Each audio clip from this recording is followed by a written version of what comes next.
decides to pop up here. But so yeah, it should be Trez from Total Metal and Jake from Sedition Through Scorns.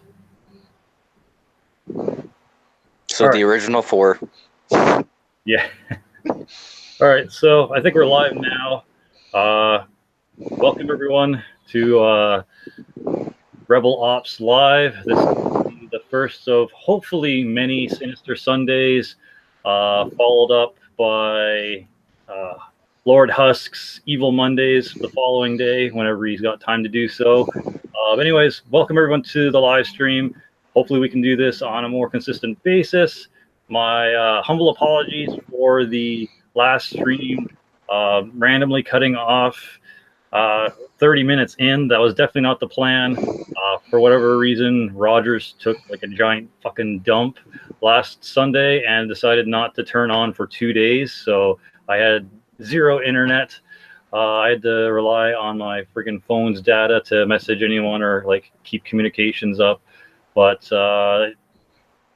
hopefully that's taken care of and that won't be a thing in the near future anytime soon. So yeah, welcome to the new segment of the Black Metal Rebellion, Sinister Sundays. So, and I'm not gonna lie, I kind of was inspired to name this kind of by Lord Husk's Evil Mondays. Just kind of more than likely you're gonna see me and him on this live stream more often than other people. That's just assuming that everything goes well on his end, though, of course, when he moves. But yeah, we are still waiting on Sedition Through Scorns. I'm not sure if he's going to be joining us in live or in the Hangouts here, but hopefully he can join us on the Hangouts. And we're, I think, also waiting for Trez from Total Metal Rejection, so that should be pretty cool. So yeah, welcome Downfall Network, welcome Edgar Sanchez, welcome Iron Bassist, welcome Daddy Satan. Thanks for joining us here in the stream. If you guys have any questions for us as we go on, feel free to throw them up there and we'll do our best to answer them. So yeah, Austin had some recent news about a couple of bands going on. He was asking me about my thoughts on the Slayer final tour and Machine Head breaking up. What are your thoughts on that first? Honestly, the Slayer final tour, I mean, it could be true about the final tour, but I feel like it's not because maybe there's something behind it.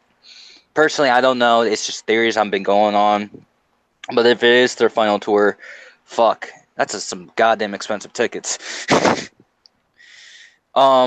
Basically the Machine Head breaking up. I mean, I really wasn't a big fan of them. I think like one of my favorite songs from was Locust, and it was the only song I listened to. But they actually sounded pretty cool. I really wish I could get into them more.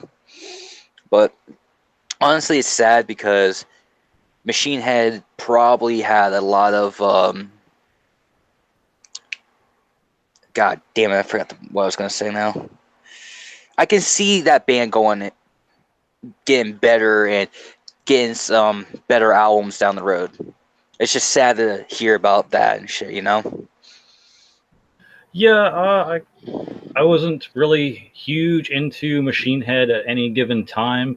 But when I did listen to them or did have a chance to hear them, they were pretty good and like fairly talented musicians. So it's always a shame when bands like that have tons of potential to keep continuing forward and making music split up. But if that's what's best for them, that's what's best for them, I guess.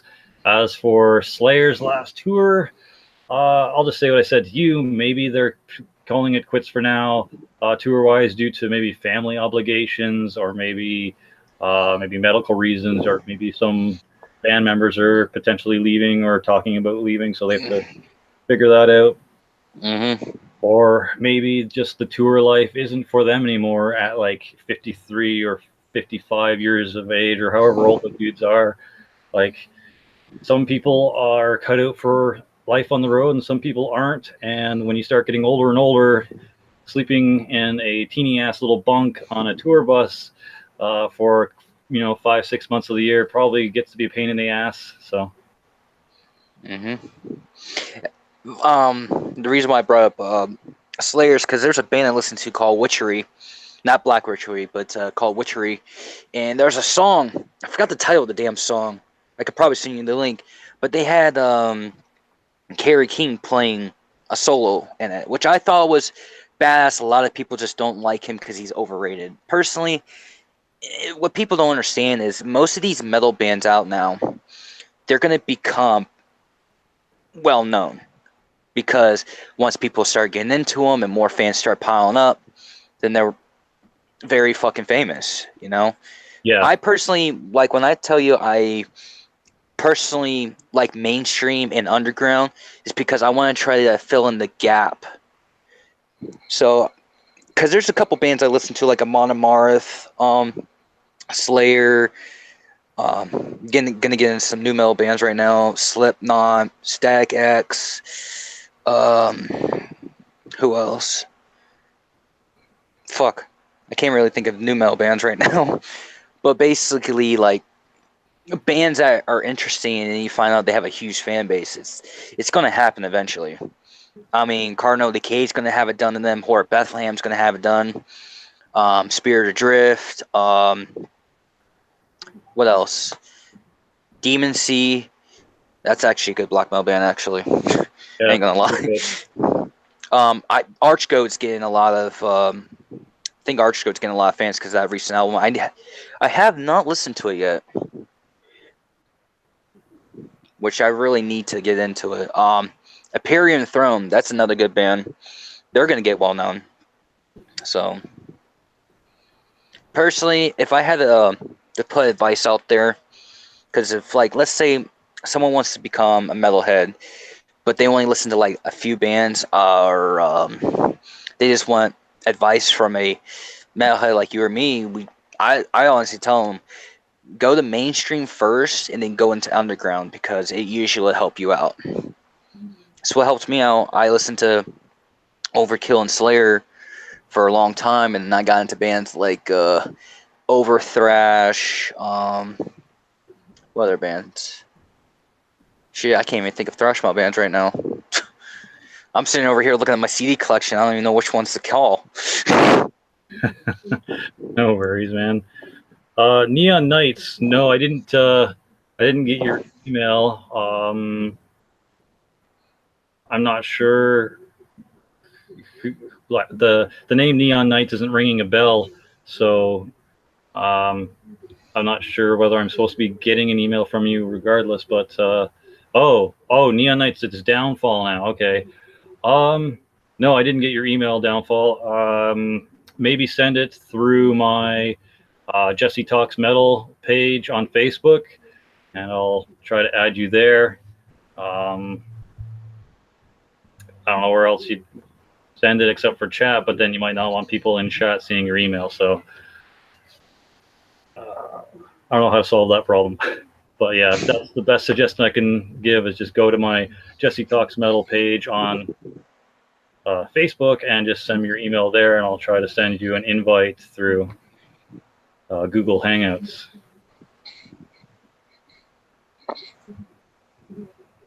What's your opinion? What's your opinion on that, Jesse? Like, my advice to people, like, I would rather people go into mainstream first so they can get used to that type of metal, and then when they go into the underground, they have no problem listening to it, you know? And they don't expect it to, be like, oh my god, this is way too heavy and shit, you know? Yeah, I don't know why. Jake, send me your email in the stream chat, and I will send you an invite through there, bud. Oh, hey, Trez, what's going on, man? Hey, what's up, guys? Finally. What's up? And he's Going, quiet. man? Oh, I can hear him. Hey, you guys can hear me? I can hear you. You're just very quiet on my end.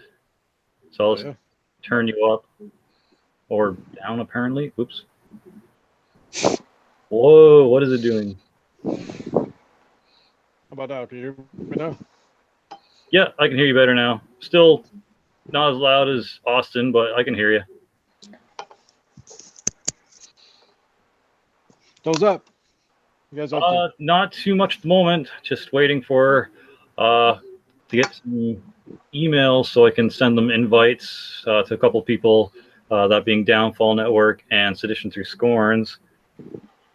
Oh, Jake just got me his email. All right, hold on. You guys can chat for a second if you like. Fuck. How that update go on that game you were updating? Finally, finally updated the next day. But yeah, stupid shit. Yeah, I haven't played that in a while too, so it was a mess the next day I tried to play. Bro, Alright. you should try the Endless one. The Endless Wave one. Oh my fucking god. It only gets worse and worse and worse and worse. Could imagine. It's probably like old Gears of War, I guess. Endless Horde. Jesus. Yeah, but basically the announcer, he's a massive dick, but he's also funny in a way, you know. Telling you to hurry up and get to the pod before he decides to shut it. It's just like, that's an asshole thing to do, but. But no, I've been playing Titanfall 2 recently because on the Xbox store it was like $6.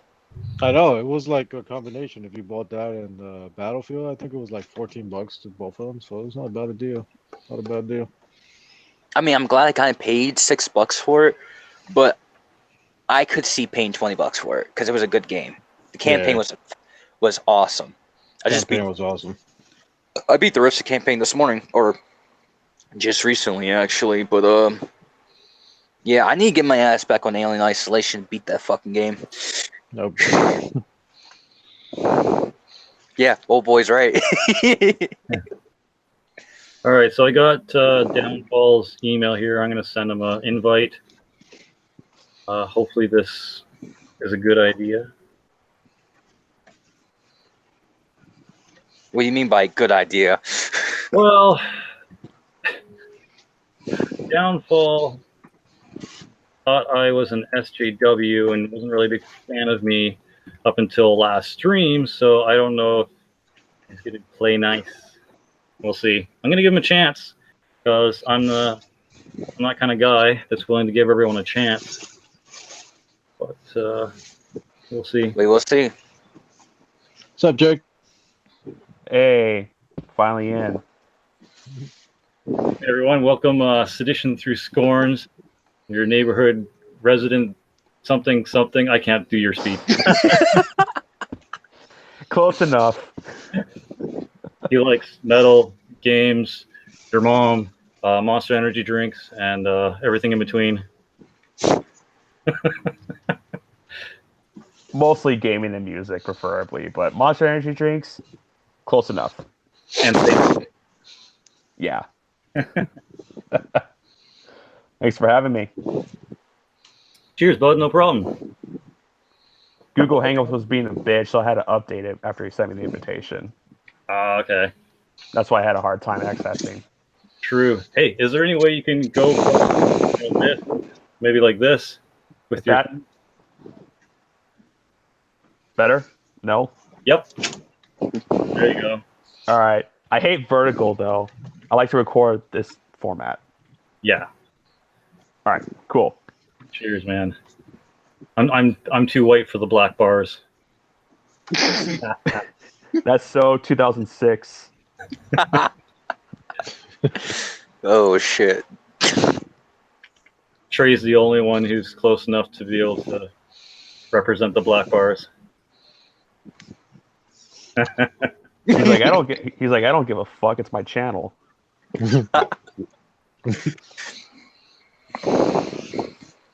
So what we were talking about? Something about Slayer? Yeah, the Slayer thing. Austin was wondering if we really think that that's going to be Slayer's last tour or no. I'm 50-50 on it.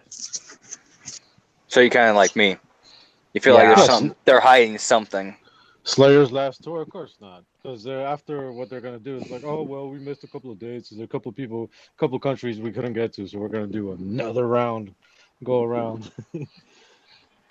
So yeah, I don't think it's over.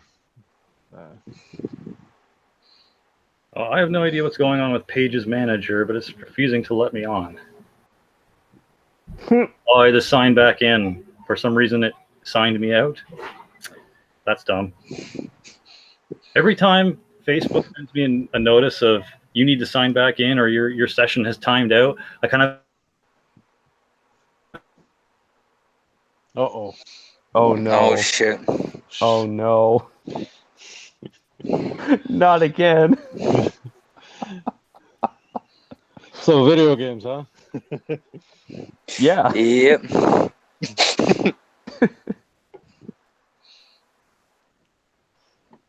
Yes, hey.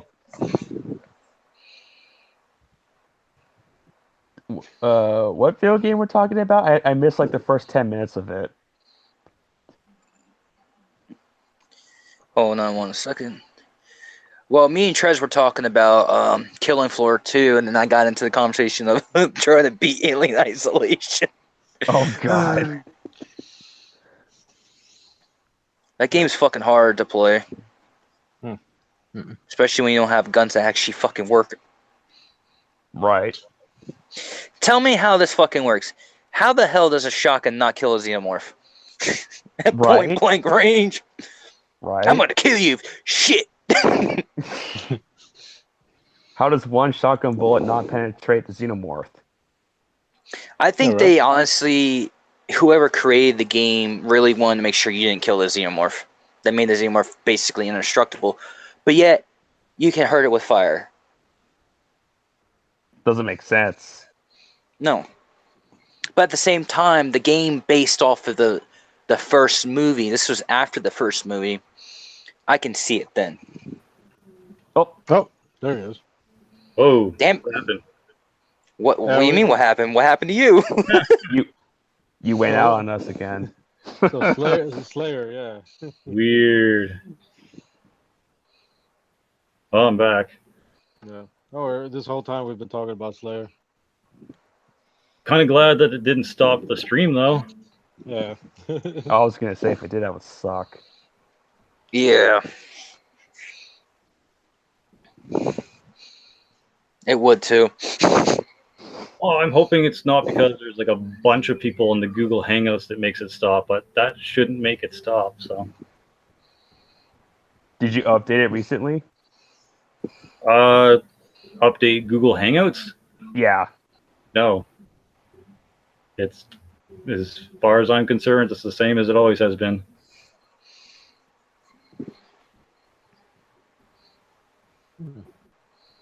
Okay, let's try it this way. Copy. Nope. No. Come on. Come on. There we go. Now it's sent to him. I don't know if that worked or not, but there we go. I was talking with Jesse. I'm planning on doing a live stream Wednesday.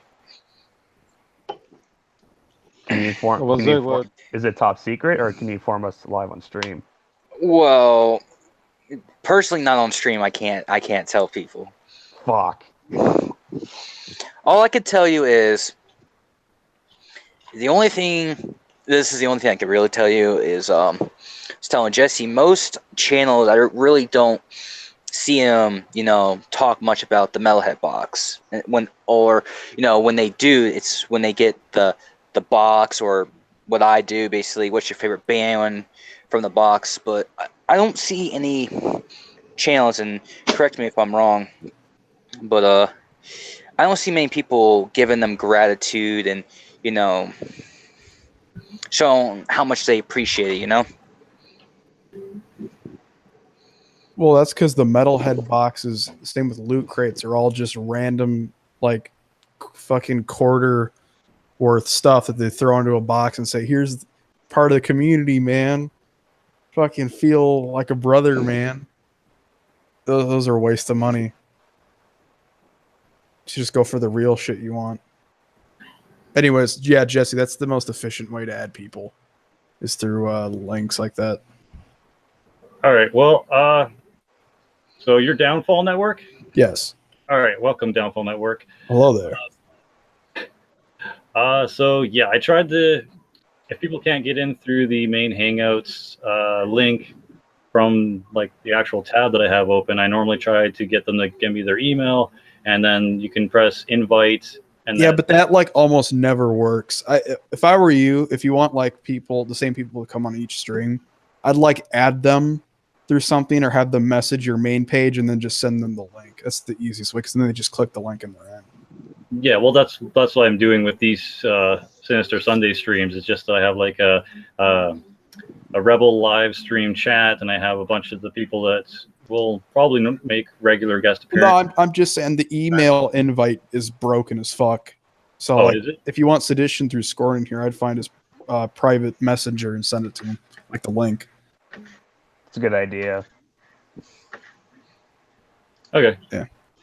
Also, on the topic of Slayer, I had something to say about this. So, first of all, there's no way they're going to keep touring except maybe adding on a couple more dates because Carrie and Tom do not like each other. What happened there? Just point fucking blank, they really do not like each other. I mean, ever since the whole fallout with Dave Lombardo and the death of Kerry King and whatnot, if you pay attention to like their live shows and whatnot, interviews, Tom is very much mailing it in. And if you see them together, they clearly just don't like each other. I mean, maybe not like hate each other, but you could tell Tom really does not want to continue. Kerry clearly does, but Tom does not. Tom's involvement with Slayer is always kind of weird for me anyways, considering he's Christian. Well, I don't think it's that at all because it's if you look at like the totality of Slayer songs that are either anti-Christian or like about Satan or hell, it's always like maybe like a fifth of their songs. It's always just been horror themes and shit to scare people. Like just how many songs about vampires and serial killers and shit. I mean, Behind the Crooked Cross is actually about Nazi Germany, not blasphemous stuff. Yeah, like Angel of Death. Yeah, based on Joseph Mengele. Mengele. Yeah, Is it Mengele or Mengele? I think it's Mengele. I think. I don't know, but I stopped listening to Slayer.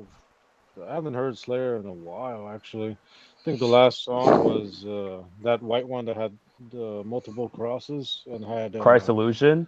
God hates us no. all. Oh, God. He's thinking God hates us all. I think it's God Hates Us All, the one that had the bloodline and Payback's a bitch or something, or Payback. Yeah. But the two songs I heard from that album, and then the rest from there forward, I haven't really paid attention to Slayer. It's just not on my radar, I guess. But yeah, I haven't even heard the new Slayer. I've seen that they have like a 3-part video and the comic or something. That's so dumb because a large portion of that documentary they're making has Gary Holt and Paul Bostaff in it. It's like Gary Holt and Paul Bostaff don't know shit about the early days. They weren't fucking there. I mean, if anything, they should get Gene Hoglan. You guys know who that is, right? The Dark Angel guy. Yeah. Did you know that during the recording of Show No Mercy, he held, or it was Haunting the Chapel, he held together Dave Lombardo's drum kit because they didn't have a carpet in the recording studio. So he held it together the entire recording time. Wow. But he was there a lot. And he taught Dave how to play double bass. Pretty interesting trivia. Yeah. Well, to me, honestly, I know this pisses off a lot of Slayer fans. Like, does the people that just go around screaming fucking Slayer have 2 brain cells? And they can't comprehend any history or any deep thought in Slayer other than barbaric noise. But the truth about Slayer is that Slayer ended on the Big 4 tour. Because Jeff Hanneman wrote all the fucking songs. Even the Big 4 that fucking pisses me off. I hate that, the Big 4. Well, I hate that too. Two of those bands in there. I know. Let's see, Megadeth and Slayer are the only ones, and maybe a little bit of Anthrax are still playing thrash. The other two are, to me, you should have added Overkill, Exodus, Well, let's- see what's annoying about the whole Big Four thing is that, well, first of all, having a Big Four is stupid because it almost makes. I know they didn't intend it for this, but it makes some of the other bands that aren't in it feel excluded. You know what I'm saying? Exactly. Look at Testament. Testament's Jesus Christ, man. You But can't here's have the other issues. It's annoying how people say like, "Why isn't this band in the Big Four? Why isn't this band?" It's the thrash bands that sold the most. It's plain cut and dry, simple. You can't really argue why is this band not in there because I mean maybe I think the closest you can get is Suicidal Tendencies with sales, but I mean the Big Four. Honestly, it should be the Big Three because Anthrax didn't sell nearly as much as like Slayer and Megadeth, but you know, Anthrax is better than fucking most of them, honestly. I've grown to realize. Like again, the Big Four. I feel like Metallica. I stopped listening to Metallica, I think decades ago. I guess I heard Load or Reload. I don't know which one it was, and then after that, just didn't listen to anything from them. Anthrax pretty much the same, even though the last two albums were not that bad, but it's I know Megadeth's still going, and they still are very thrashy, but again, it's not something that's been on my, I guess, radar to listen to. Yeah, it's weird. Most thrash bands still like all of them I can think of that I really like. None of them have retired yet, or none of them have had to halt. What I mean by that is like, you know how like if Dave Mustaine died, obviously Megadeth would end. Like nothing like that has happened in any big thrash bands from what I can think of, or thrash bands that I like. Yeah, but I don't know, bands like Overkill, Jesus, man. I don't know why. Again, comes down to the whole Big Four thing. But to me, it should be the Big Four, granted, but invite these other bands as well.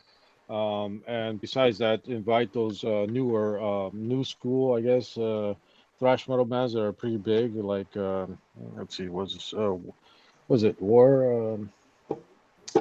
Forgot the name of it, but Warbringer. Warbringer. I know they dropped down a little bit, but Warbringer is still pretty good. Obviously, Havoc, bring in Havoc in there, and do stuff like that. Bring in Nuclear Assault if possible. But yeah, I don't like most street thrash to be honest with you. I like Power Trip, but that's about it. I like Power Trip too. Yeah, they actually know what good production is. See, the death nail to any band in metal is signing on to Nuclear Blast Records. Because then you know the album is going to have like Tupperware container drums, and the bass will sound bizarre, and it'll just be like overly produced. So is any of the Big Four bands actually claimed to be Big Four, or is it just media that has dubbed them Big Four because of sales and recognition? Well, that's a good question. Well, during the behind the scenes for the Big Four concerts, there's actually a part right before Metallica goes on where they say we're the big one, which is kind of super fucking self-absorbed. But no, Dave Mustaine cares way too much about the Big Four. So yeah, he definitely acknowledges the Big Four and doesn't shut the fuck up about it. Okay. But yeah, Slayer couldn't give a fuck. And probably not Anthrax either. Oh yeah, Anthrax, they're happy to do their own thing. So yeah. Also, I should mention this with the whole why I think Slayer ended on that tour. It's not just because Jeff Hanneman died and he wrote all the songs, but think about this, man. Fucking, even as bad as Repentless is, I would consider it a Slayer album, except for the fact that after it came out, Kerry King said something to the effect of, "We don't need Jeff Hanneman or Dave Lombardo." And to that I say, "Well, I don't need your fat, bald ass. So fuck you, Kerry King. You're not Slayer. You're the official Slayer tribute now." or Kerry King and Friends, too. I mean, geez, have you guys seen recent live footage of them playing Angel of Death? Like when he does the bass drum break. What's that guy's name? Fucking Paul Ballsack or whatever his name is, when he does that double bass run in Angel of Death, it sounds so choppy and shitty. Ugh. Bring fucking Dave back. He still sounds great. I don't know. Yeah, Dave. Most of the big four now are pretty much not even thrash. There's something else. I'd say it's time probably for a new big four to kind of happen, and not like in a. Well, it's never gonna happen because, everyone flipped the fuck out when like Gene Simmons was saying like rock is dead and whatnot. But here's the big issue: no one is actually searching for bands that are along the same line as things that they like from the past. Instead, they either find things that are overproduced and complain about it, or they find Greta Van Fleets, which are literal rip-off bands, or they're like, man, why can't there be more old school death metal? And then they only listen to Gruesome. It's like, well, fucking Gruesome is literally re-death. It's like, find some actual old school death metal bands that are, in the new age. But of course, no one actually goes and helps out those bands. All they care about to help out when it comes to helping out newer metal bands, all they want to help out are bands that are arguably not metal.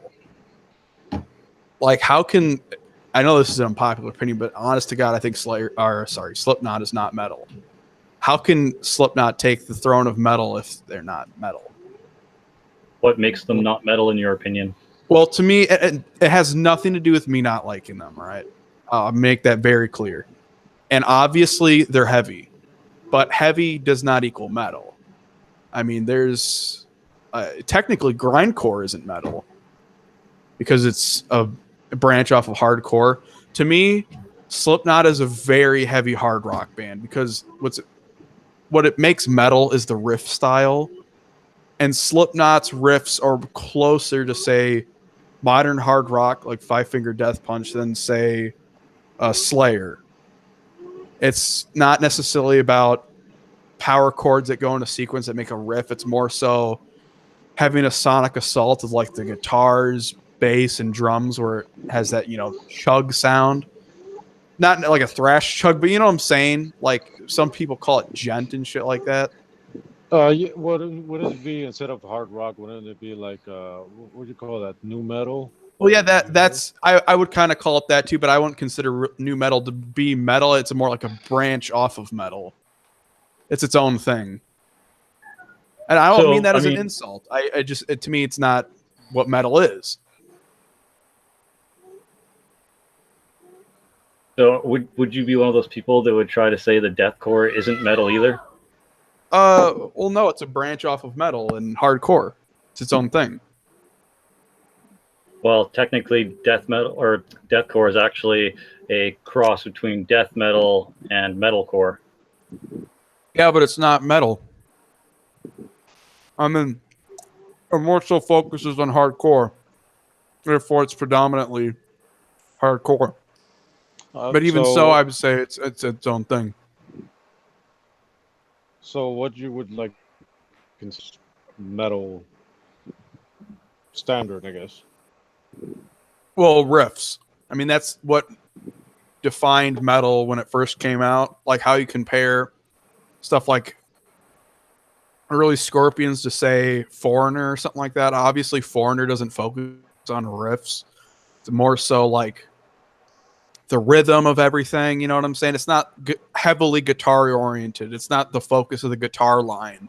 That's not the hook. It's kind of everything. That's what makes it rock and roll. But then you have like Scorpions, early Scorpions, and then a lot of that was more so focused on the guitar riff. Same with early Judas Priest. It was about the guitar line.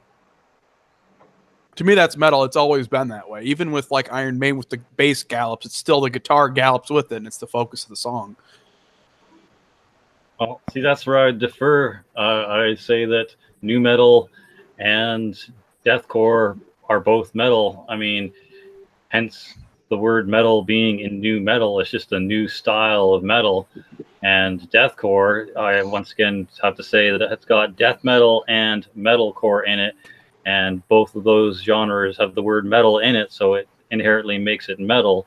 And Well, the metal and the guitars, metalcore stands it's for still metallic hardcore, not distorted metal. guitars, and it still has that heaviness to it. So like distorted guitars plus the heaviness, plus the fact that most of them call themselves metal is basically saying that, you know, that's what they are. It's when you start getting into things like, oh, deathcore isn't metal and new metal isn't metal, you start, you know, trading across that elitist line, and then you're Oh not no, dude! taking I it seriously. I So swear to you, it when you has go nothing to do towards with me the not. elitist line, when you start going the elitist road, then you're basically treading on, this is just your opinion, Hold on a and second, it's though. like, I Hold on a don't second. like it, therefore it's not metal, and that's not how it works. I've said this specifically that has nothing to do with me not liking it. It has nothing to do with that at all. Well, Yeah, I'm not one of those people Well- that's gonna say, "How dare you like that?" I don't give a fuck. But to me, there are some objective things to music.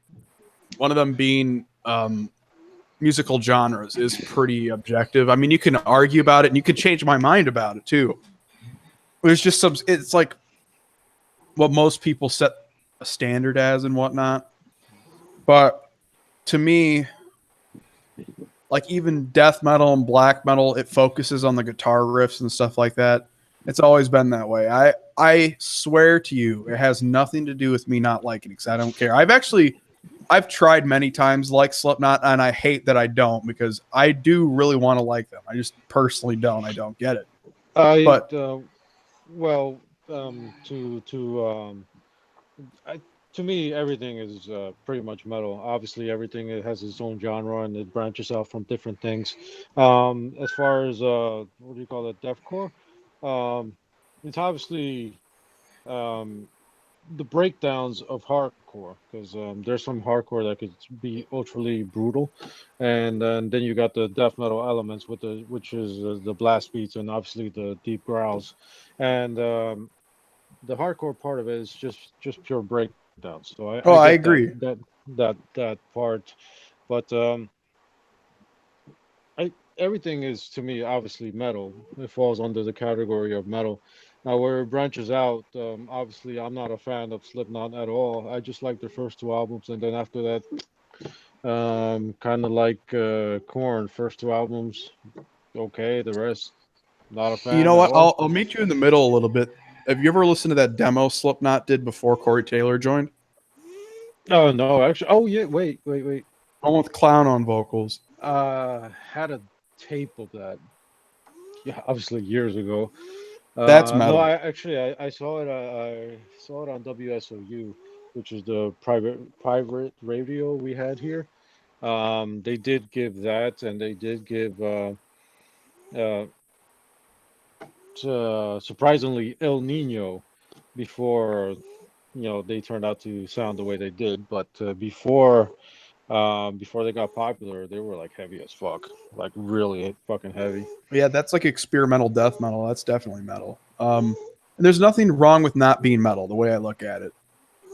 Nothing wrong with not being metal. One of my all-time favorite bands is Thin Lizzy, and they might be metal, they might not be, but to me it doesn't matter because I'll still love Thin Lizzy. And if someone says they're not metal, I don't care. You know, there's nothing wrong with it. I would consider Thin Lizzy to be kind of just regular heavy metal. I wouldn't really consider them anything else. I mean, Well, maybe most of the hard material rock, has like hard rock to it, but then like Thunder and Lightning, which is like their best fucking album, is just a straight up like almost new wave of British heavy metal album. agreed. That shit rules. But like they have so many metal songs. It's like Kiss. Kiss has a lot of metal songs, but most of their stuff is kind of hard rock. Yeah, I get that because it's kind of like the perspective that I have now on Opeth.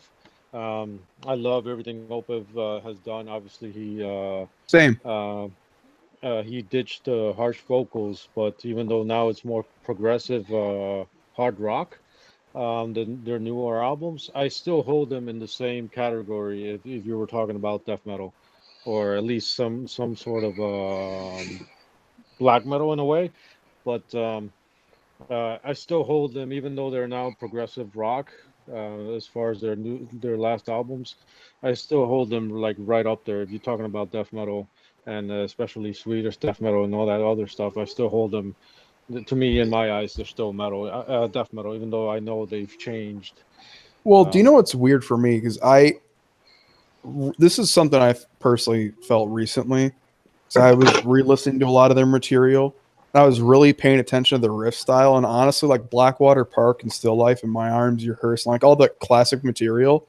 If you really pay attention to the riffs, it's not really death metal riffs as much as it's almost like progressive metal riffs. Yeah. And then there's some really heavy moments, but to me, it's almost like because most prog metal is really extreme these days, it's almost just like one of the first modern prog metal bands. Because like Gojira has that type of thing too. As much as I hate them. Okay. I love Gojira. I wish I did. I wish I did. I just I don't get it. But yeah, I can see the whole. It's kind of like what happened to let's say Spawn of Possession. I don't know if you're familiar with that band. Yeah. I think they came out way too fucking early, because if now Spawn of Possession had come out a couple of years back, there would be obviously. There's so many slew bands of that technical death metal in that style that I think they did come out a little bit too early, kind of like what did before. Now, it was very unique, and it still is unique, but there's so many bands out there now that have that same type of vibe that they get a little, not a little lost, but it's hard for a band to stick out. But the Spawn of Possession, I think, needed that when they first came out. Have more of a couple of other bands there too, but not to get lost in the mix, but at least to be prevalent, kind of like a necrophagist or necrophagist. But they were a couple of years ahead, because now you have all that tech death stuff, and it would have made at least that genre a little bit more fleshed out, I guess. Hey, sorry, man. No offense, but I don't know what the fuck you're talking about. What do you mean? Like, I don't know where you were getting at with that. I know. I kind of backtracked and went back. I don't know what the fuck. Anyways, hey Jesse, I got a question for you, man. Sure. Maybe you don't have an answer to this because I don't know what the fuck. So, as you can tell, I'm partially a troll and shit. I love fucking with metal YouTubers. So someone told me that you were like some sort of like SJW type. So Okay. I was like, okay, I must fuck with this guy because it sounds like it'll be a fun time. Why do you think people think that? Because I don't think that now. And I don't know why the fuck anyone would have told me that. Was there something that you said that pissed people off, or? Well, that's a loaded question.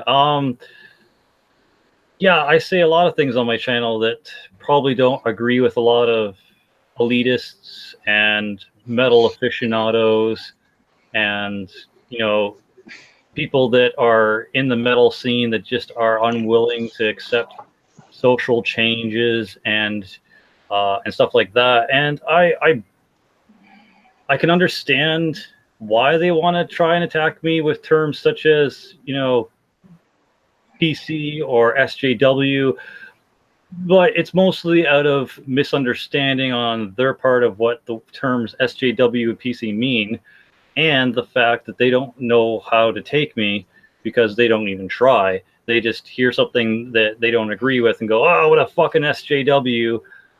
And what SJW means, from what I've read, is basically someone that's trying to get social justice or stand up for something, but in a manner that makes them look good and is kind of white knighty. If they don't actually believe in what they're saying and they're just trying to make themselves look good. Okay, but what did you say that people got mad about? Well, I don't know if you've seen my unpopular metal opinions videos.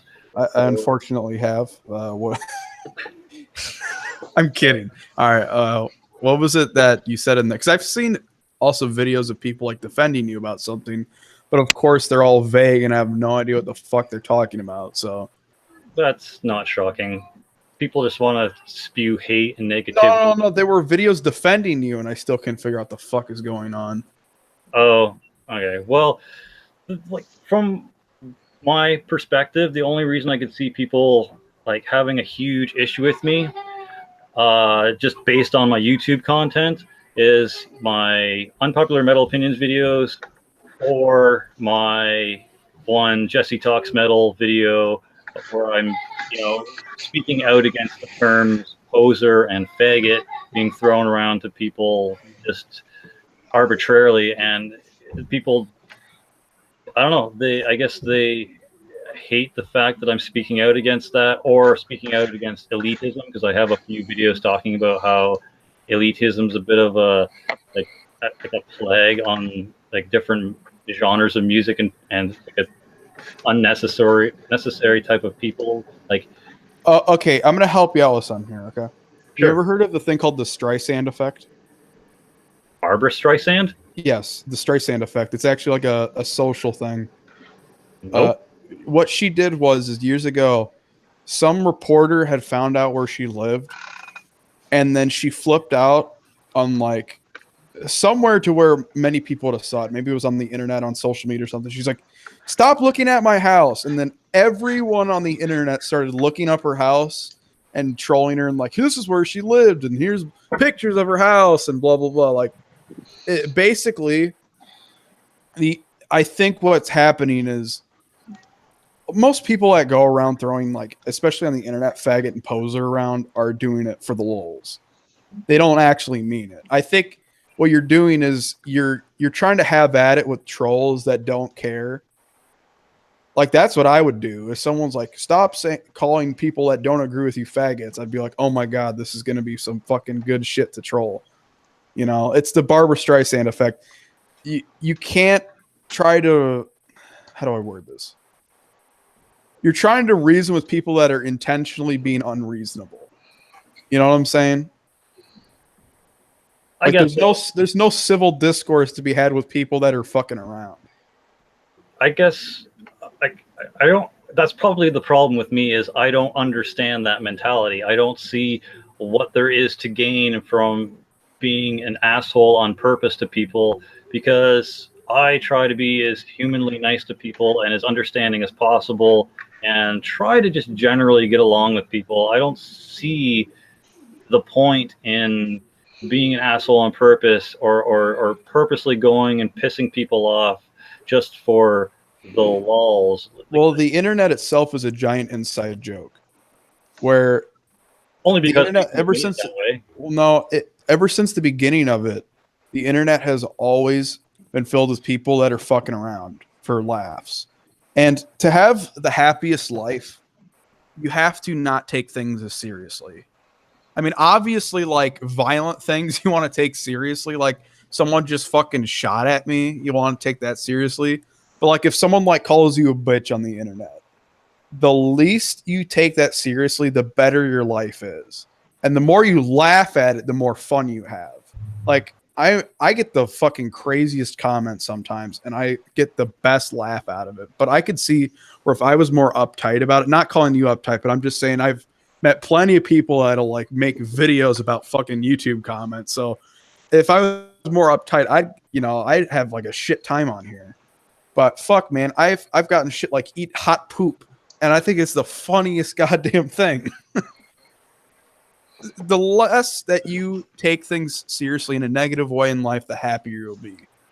Like, if someone tries to leave you a long paragraph of like shit talking you and like, "Here's why you're a bitch," I would just respond with K or something to fuck with them, because like when people send you long paragraphs, you just respond with K. It pisses them off.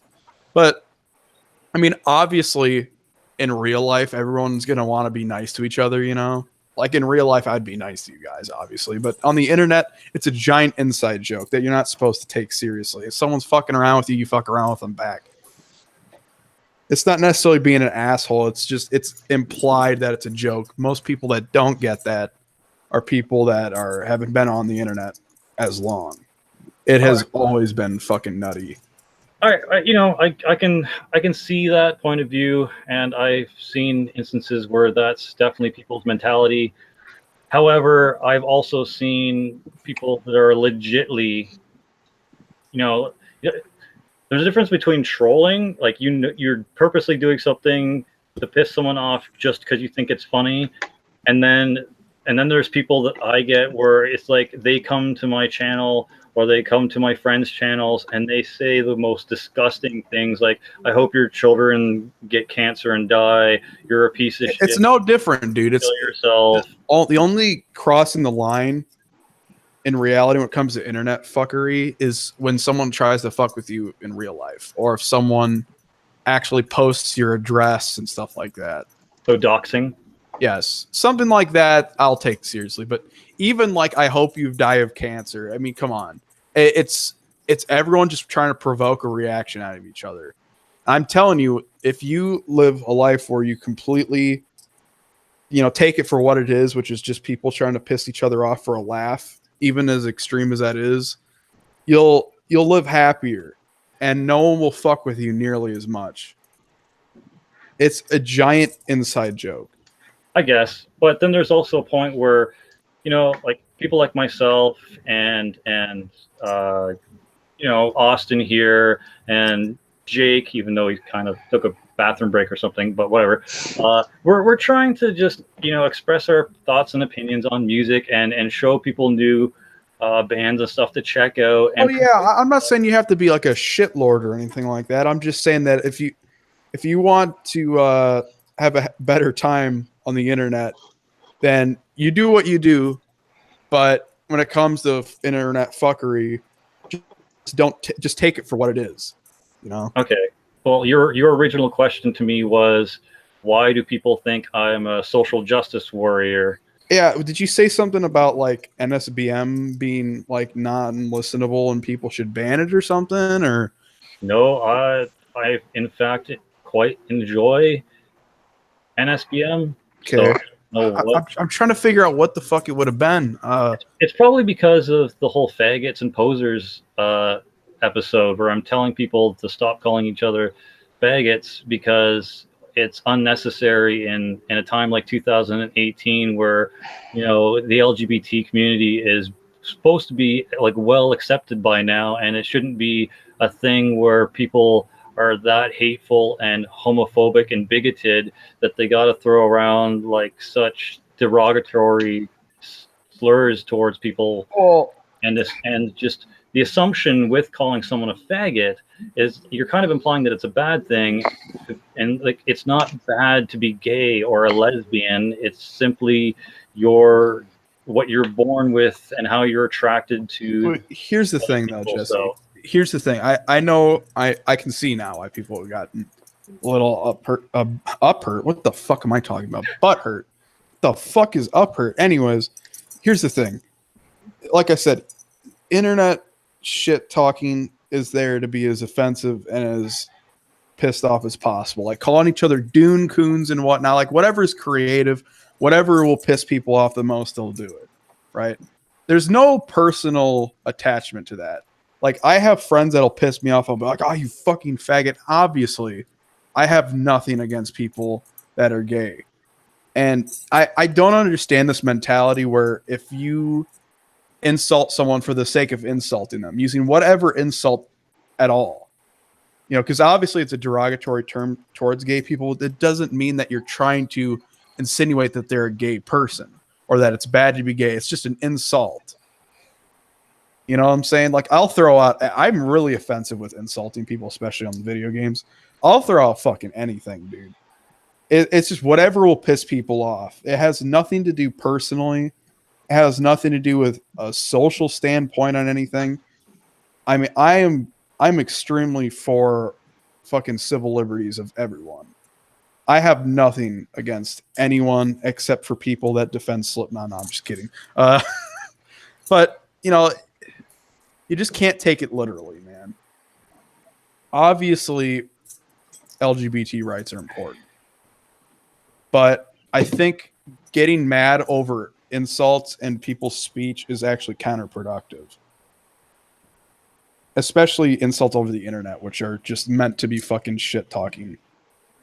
Yeah, well, uh, that's the problem from my point of view because I'm not that kind of person. So when I see people throwing out like homophobic slurs or ableist slurs and other things like that, I kind of in the back of my mind think, well, what would people think of me if I was to start calling people faggots or retards or drop the N bomb, you know? Well, I'm not saying you have to. I'm saying that most people that do it, you can't go out at someone and be like, okay, this person is, for instance, say someone on the internet makes a racist joke, right? Does that mean that person for sure is racist, or do you think that they just think the joke is funny? You know what I'm saying? I think at that point it doesn't matter because now you've said this deplorable thing and now that reflects badly on your character. Not necessarily. How does it not? Because a funny joke's a funny joke at the end of the day. You know, No, if someone makes a joke about me personally and the way I am, if it's a funny joke, I'll laugh. You know, if it doesn't matter who you are, at the end of the day, a funny joke's a funny joke. And if you can laugh at yourself and you can laugh at others, obviously not in like a haha, you fucking bitch kind of way. Like everyone can actually have a good laugh. Like I said, you live a much better life. I don't like the idea of everyone being uptight about words because honestly, the best society is people not caring about what each other say. You know, like it's like people get bullied and stuff and they're thinking, what am I supposed to do to get out of this situation? What I always found the most helpful for me was laughing at the situation and those, you know, fuck with me. I mean, sometimes it was even technically funny. You know, if you just learn to laugh at and move away from things as opposed to fixating on it, like whether, especially on the internet, whether it's offensive or not, you will live a happier life. And that's for anyone out there that maybe these derogatory slurs would, you know, aggravate them. Maybe like someone out there that's, you know, homosexual or something like that. They would live a better life if they would not get mad at someone on the internet randomly throwing faggot out there. You know what I'm saying?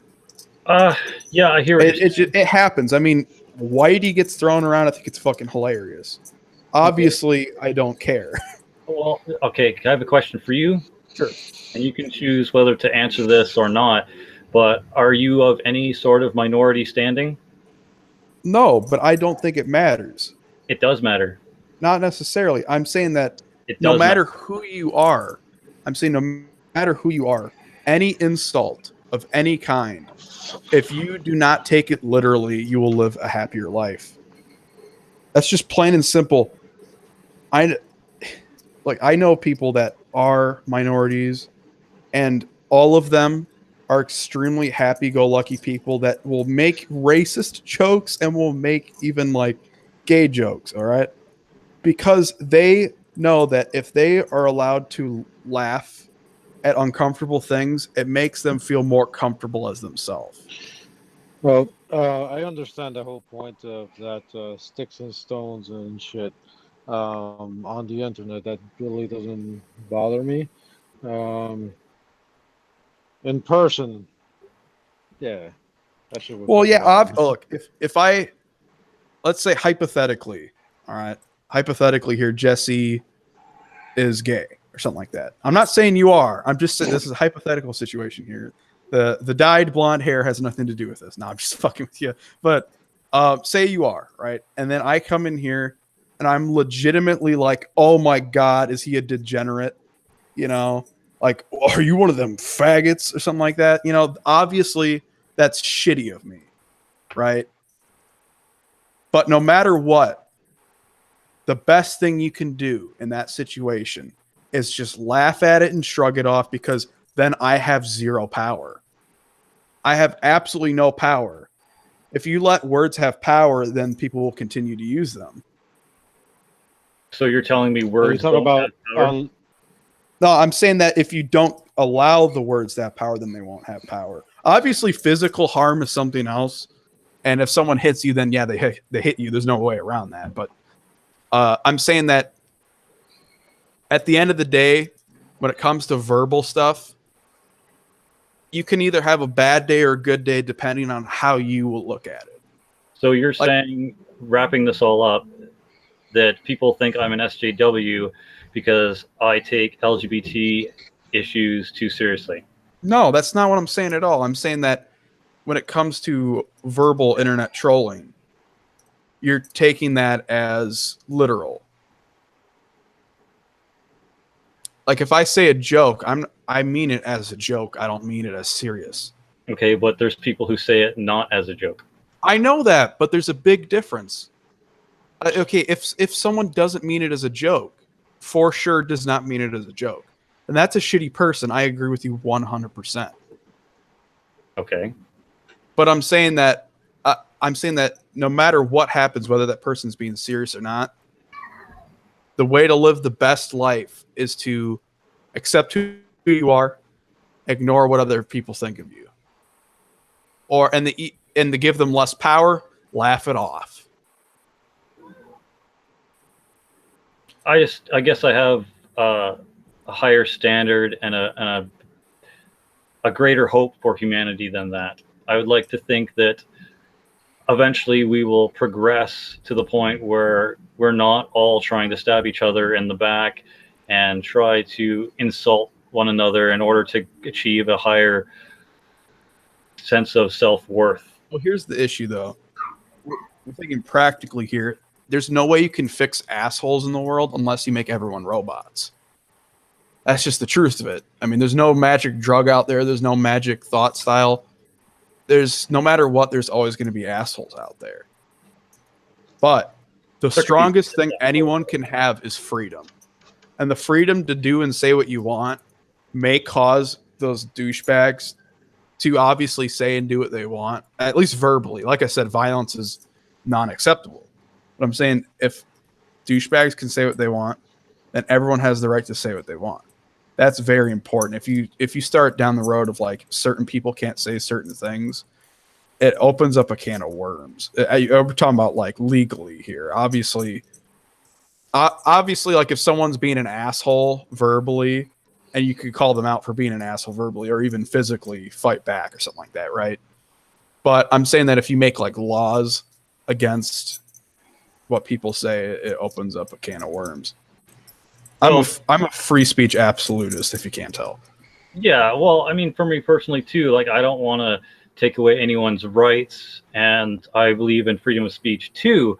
But you know, there's freedom of speech, but there's not freedom of repercussion. Like you can't just go around saying whatever you want and get away with it. Like I agree, but like I said, there has to be context to it, or else none of that matters.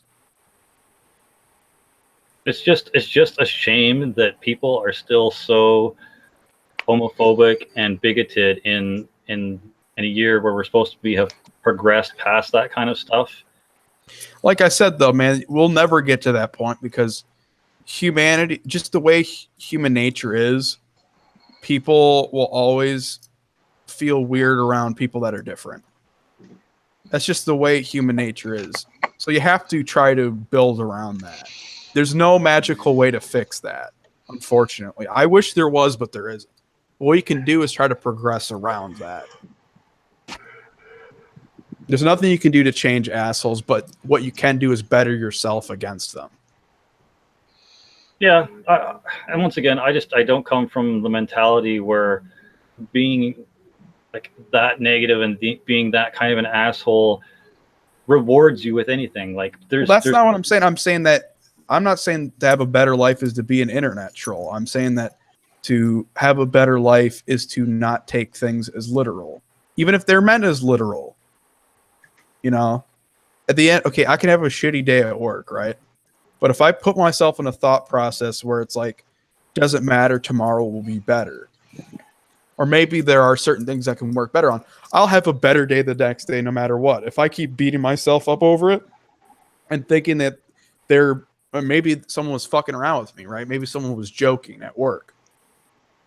But some people could take that the wrong way, right? If I took that the wrong way, then I'm going to have a bad day the rest of the day. But if I took it the way where it's like, okay, it's a joke, even if it's not, who cares?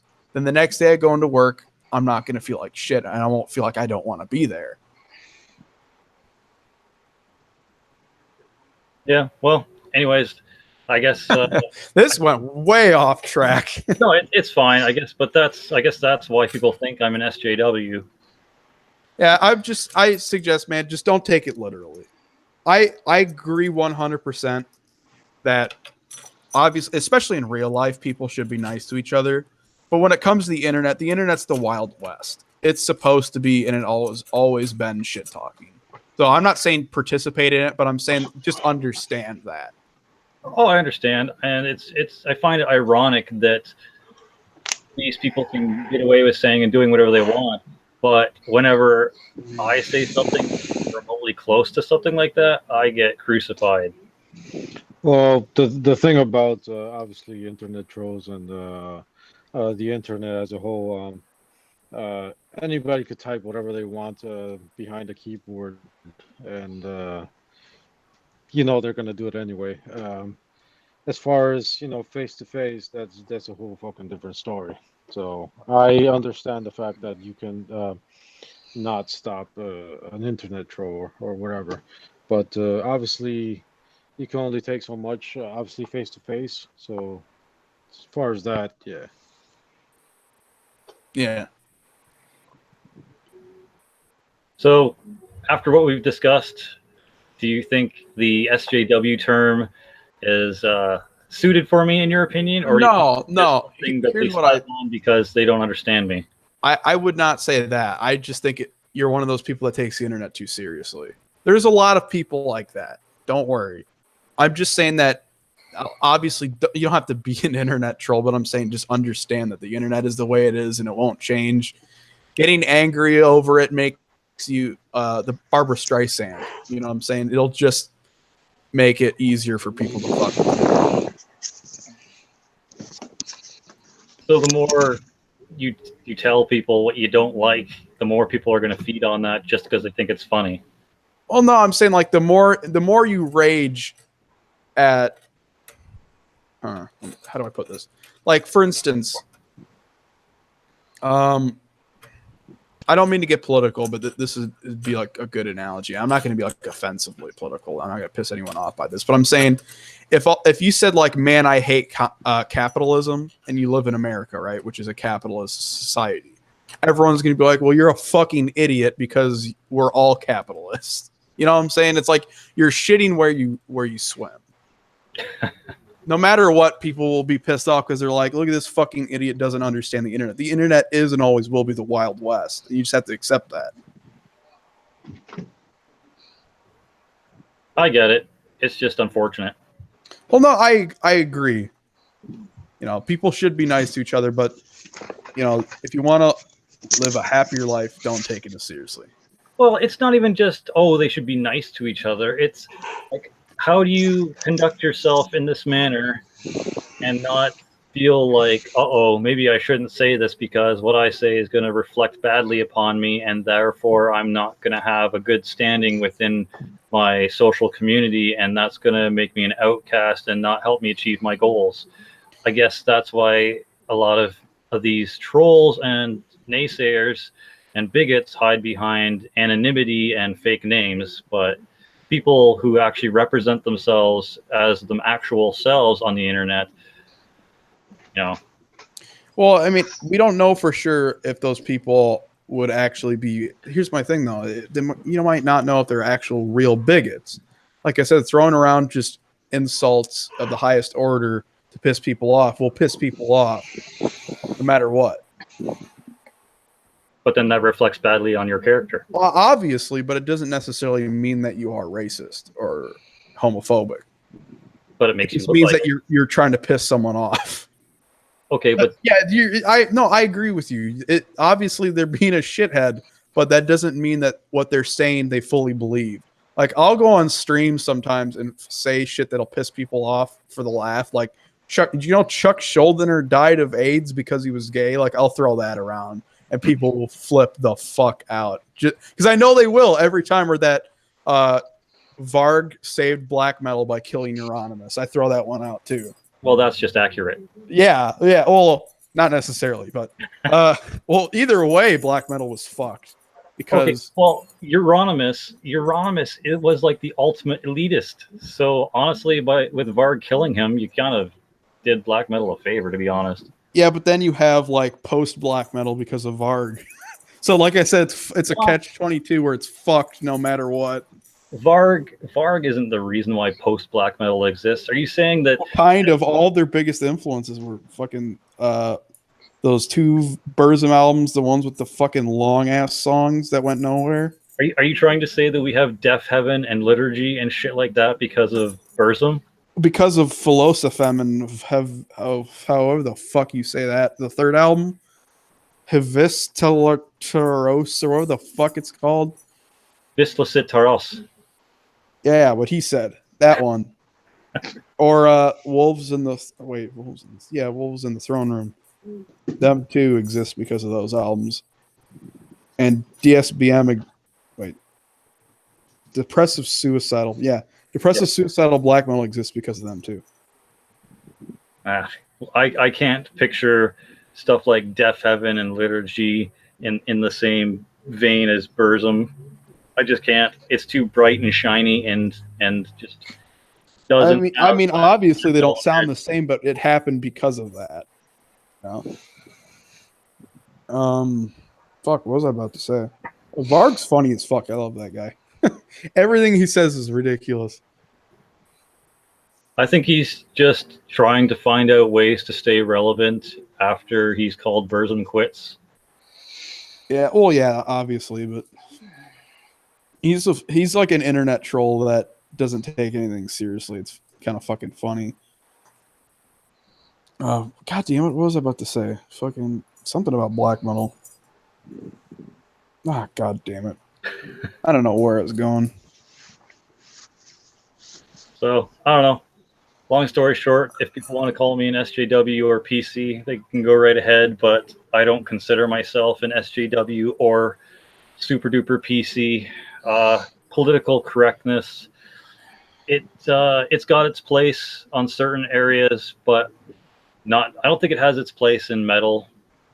Neither does I agree. Neither does social justice in metal. It doesn't really seem like they fit because metal is always supposed to be pushing the envelope, pushing the boundaries, being extreme and as offensive as possible, just for the sake of rebellion. And considering who you're talking to, I can appreciate the rebellion aspect of it. But in real life and in like social standings while you're out and about, there's a good standing for being politically correct and wanting justice socially, so that people can get along with each other better and be more progressive as a society. So I don't know, call that what you will, I guess, to whoever's watching this in the future. But yeah, just don't take internet trolls seriously. That's the important thing, man. Or the whole, most of the so-called elitists out there are trolls. Like, they're people that obviously like underground metal, but they like piss. Because from me trolling several different groups, I've noticed that metalheads are some of the more sensitive people. I mean, especially certain groups of fans, like Pantera fans, are as sensitive as it gets. Believe it or not, because of the whole Dimebag death. If you make any joke about Dimebag, I've received videos of people showing me their fucking weapon arsenals. I mean, you want to talk about fucking taking it too far? Holy shit. Yeah. And I like Pantera, but fuck, dude. Some metalheads get really sensitive. And that's why, to me, the whole metal elitism videos, like you've done some fucking Cover Killer, I've seen so many people do them. It's the Barbara Streisand effect once again. I think that whole metal elitist, that thing about Pantera and the fans of Pantera and all that stuff. If you grew up with a certain type of band and you obviously love that band, and it's kind of like if you have a battle jacket and you worked out where you're gonna put all your patches on, and you love all those bands, obviously, to put them on your battle jacket.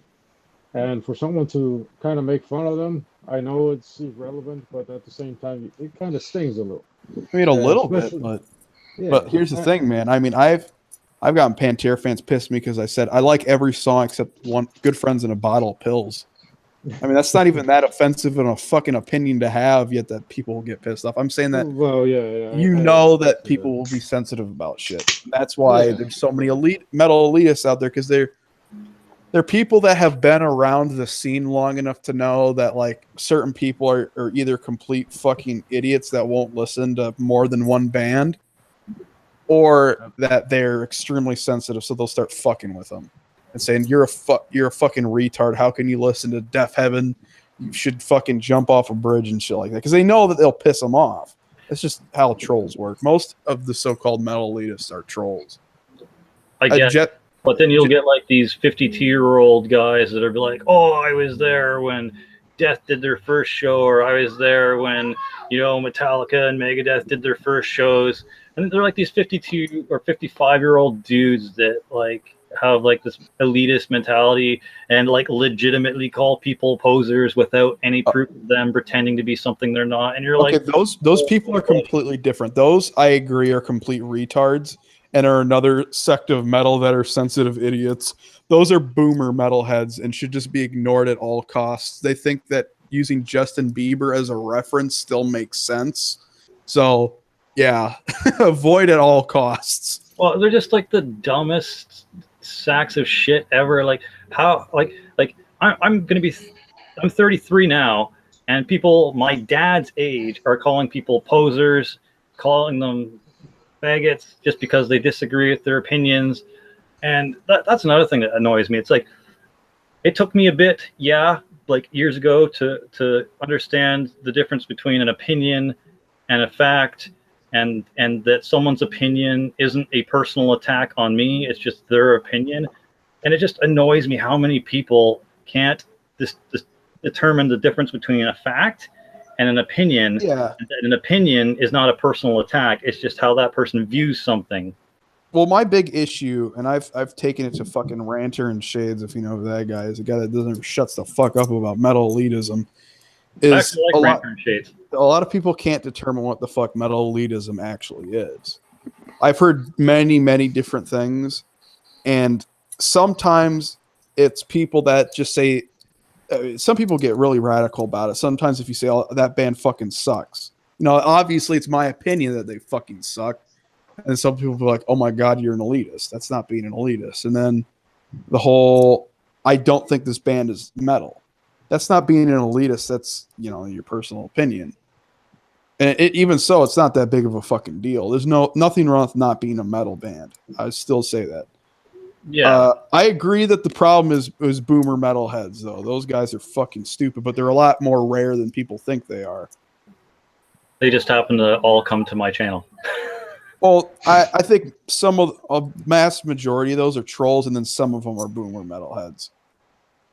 You see them on shows every once in a while. Most boomer metalheads you'll find will be on the comment sections of videos. Like, you'll go to like an Iron Maiden video and you'll see like, "This is better than that Justin Bieber crap. Hell yeah, brothers." That's a boomer metalhead. Oh, that reminds me, by the way. So, is this a real quote from you that Twisted Sister did everything Iron Maiden did but better? Someone told me you said that. Is that true?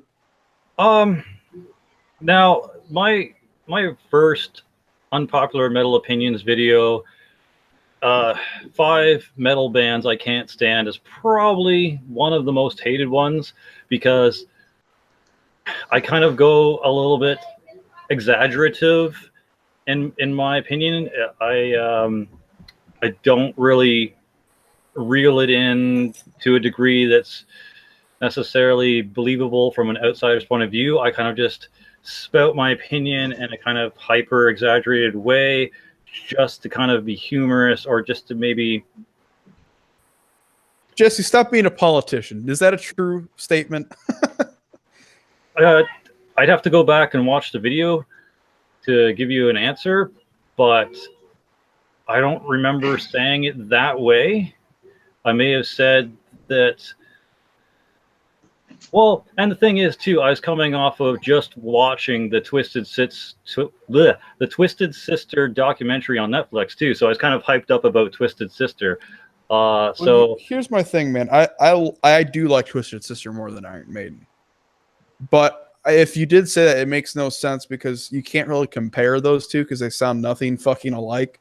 I mean, I'd compare like Wasp and Twisted Sister, right? well, Twisted Sister is like hair metal, right?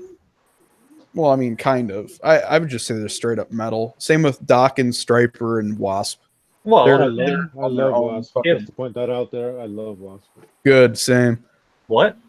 Wasp, they're fucking awesome. Oh yeah, agreed. I love Wasp. But Twisted Sister, metal. Iron Maiden, metal. So they're Yeah, comparable. but I mean, like, it's like I don't like Iron Maiden because everything they did, Twisted Sister did better. It doesn't make any sense. Like, if anything, I'd compare him to a contemporary. Like, I actually believe this. I'd say, well, I prefer Judas Priest much more because Judas Priest actually writes riffs where Iron Maiden writes gallops or something like that, right? That's what I would say because it actually makes sense. Yeah, I mean, coming from a literal point of view, that statement, if that's what I actually said, doesn't make sense. But as you say, context matters. So the context of me saying something that may have been close to that was, A, like I said, I just kind of got off the Twisted Sister hype train after watching the documentary. And B, it was, like I said, it was kind of like an exaggerated statement saying that anything that I heard Iron Maiden do, I think I enjoyed Twisted Sister more. Okay. I just personally never liked the whole idea of I don't like this band because I like other bands more. I never saw why anyone said that. I guess I was trying to say that Twisted Sister not being as heavy as Iron Maiden, I still enjoyed what they did more than what Iron Maiden was trying to do. Dude, don't get me wrong. I like Twisted Sister more too, but I'm just saying I still don't get it. But who else did you put on that list? Iron Maiden, Kiss, Oh, Pantera, God damn it. Slayer, Well, no wonder so many people are pissed. You put fucking Pantera on there. Motorhead, You're asking, oh, Jesus, why'd you put Motorhead on there? because I can't stand Now Lemmy's I'm vocals. pissed. Now I'm fucking pissed. No, I'm just kidding. But I don't enjoy, like, most of the time when I have a problem with a band, it's not because they lack talent or they suck. It's because I don't like the vocals for the most part. For the most part, any band that I don't like, you could probably replace the vocalist with someone new and I would enjoy that band. Like Iron Maiden, can't stand the vocals. New Wait, guy which or one? old Which one? guy. Which one? oh, so wait, you don't Pantera. like Bruce or Paul Di'Anno? No, I don't like either of their vocals. Oh, okay, that's weird. Huh. I would, you know what? Okay, my dad hates Bruce Dickinson too. So if I'm getting this right, you don't like the whole falsetto fucking opera style, right? You don't like that Yeah, whole. Yeah. No. Okay, Fuck I would say just for the sake of it, give the first two albums another chance because that was Paul Di'Anno, who was the bluesy singer. I would say give that another try because if anything, you'll like those two albums. So And they're really Killers, good. Killers and Iron Maiden. Yeah, you'll like those two if you give him another chance because he's not like that. I think I have listened to them. I don't think I heard anything redeemed. Like, once again, it's normally 9 times out of 10 the vocals that kill it for me for any band. Like I never usually ever have a problem with the guitaring or the riffs or the drumming. It's normally just the vocalist. I don't know why that when I hear a band, I can't listen beyond the vocals half the time. Like, I've got a couple of thrash bands that I've got albums of now that some of the vocals are just beyond, just almost cringy for me. But the Let me guess, Violence. oh yeah, those vocals are awful. Well, But no, I mean, I love Violence. I mean bands There like have been a Gamma couple of Bomb. Sorry, go ahead, Trent. I'm sorry. There's been a couple of bands like when I first started listening to thrash, obviously that recently. Overkill. Once I first started listening to thrash, I didn't like his vocals at all, but now I love. Yeah, but I think there might be. You have to just go back and listen to a couple of stuff. Maybe you don't understand them now, but if you hear them later on, you'll probably appreciate them because other vocals that didn't like Gamma Bomb is a good example. I have a couple of Gamma Bomb CDs and I didn't listen to them at all. But listening to them now kind of makes a little bit more sense. Maybe it's the type of music you listen to then versus now, or as you mature, I guess it makes a little bit more sense. Or it depends on the fucking year, I guess. Okay. Yeah, I had a hard time trying to hear anything you're saying, but most of the part I agree with. Yeah, it's sometimes vocals you kind of have to let them grow on you and kind of like just get over it. I guess is the Yeah, if anyone's gonna grow on you, it's Lemmy. It's an acquired taste. So I would just say over time keep trying Motorhead, so and like hopefully you'll eventually get it because they are so consistent. They got like 20 albums and all their songs rule.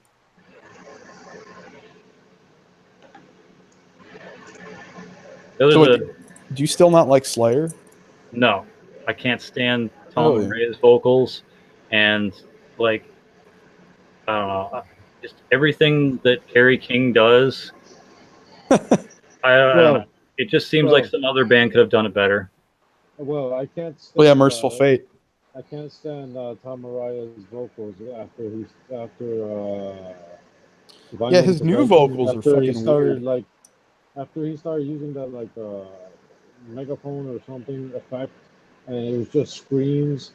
Because before he used to just obviously scream as well, but it was more I guess singing, if you will. But now it's just pure screams, and that's when they lost me. I go, Well, it's just yelling. I always thought that yeah, was it's just annoying when he yelling. did that. And it always sound he has a decent voice. It sounds a lot better when Exactly. he does the actual. He sounds really creepy and shit on that early stuff. Just do Yeah, that. exactly. Even in Divine Intervention, there's one song that I don't know what the name of the song is, but he, 213 probably. yeah, it's probably that That's the one one that he everyone does says it. is the good one. Yeah, because his voice changes, and you hear his voice, you're like, damn, this dude actually has a fucking good voice. But you know, afterwards, it's just it's pure yelling or screaming. Yeah. Well, yeah, Jesse. Merciful Fate did do what Slayer did better. Well, actually, Slayer did what Merciful Fate did, but worse. Yeah, speaking of which, I need to get Melissa. Fucking awesome. Yeah. Don't break the Yeah. oath, man. Fuck. I actually like every song they ever did. I'm not a big Fucking fan love. of the vocals. I'm probably only ever going to get Melissa. Oh, what about Don't Break the Oath, man? That one's like Melissa, but better. What's Well, there you go. That's another good example of a band that when I first started listening to metal back in the day, that I didn't really appreciate. Oh Just yeah, because, I laughed when I first sometimes. heard King's vocals. Yeah, yeah. I was like, really, you serious? But the more, because I bought Return of the Vampire, I think it was. I think it was that one. Oh my god, that one has really funny vocals on it. Yeah, and I bought the tape, and I'm like, what the fuck did I do? Because back in the day, obviously when I was a little kid, I didn't have enough money to buy stuff, but I still don't have enough money to buy shit. But when I got that tape, sometimes you were like, oh, you really had to pick out a good CD or a tape back in the day, and I picked that one. And when I got home and I put it on, I'm like, what the fuck did I do? And it sat there for a long time until later on I started re-listening to it again. And I think there's something about a pharaoh that's in that. Really fucking awesome. Return of the Pharaoh, I think it is. But anyway, but really good shit. Curse of the Pharaoh? Curse of the Pharaoh, yeah. All my favorite songs are on fucking Don't Break the Oath, like Desecration of Souls. That one's so good. Yeah, I might go back and check out Don't Break the Oath. But pretty much everything on Melissa is like the best stuff that I've heard. And the fact that Metallica kind of covers a lot of their stuff. Yeah. Shit, there's actually been some comments on here that were directed towards me. I've ignored them. I think it's Artcore. He said something about the original vocalist of Candlemass coming back. Yes, I did hear about that. I don't know if that'll be good or bad because his vocals sound kind of shot.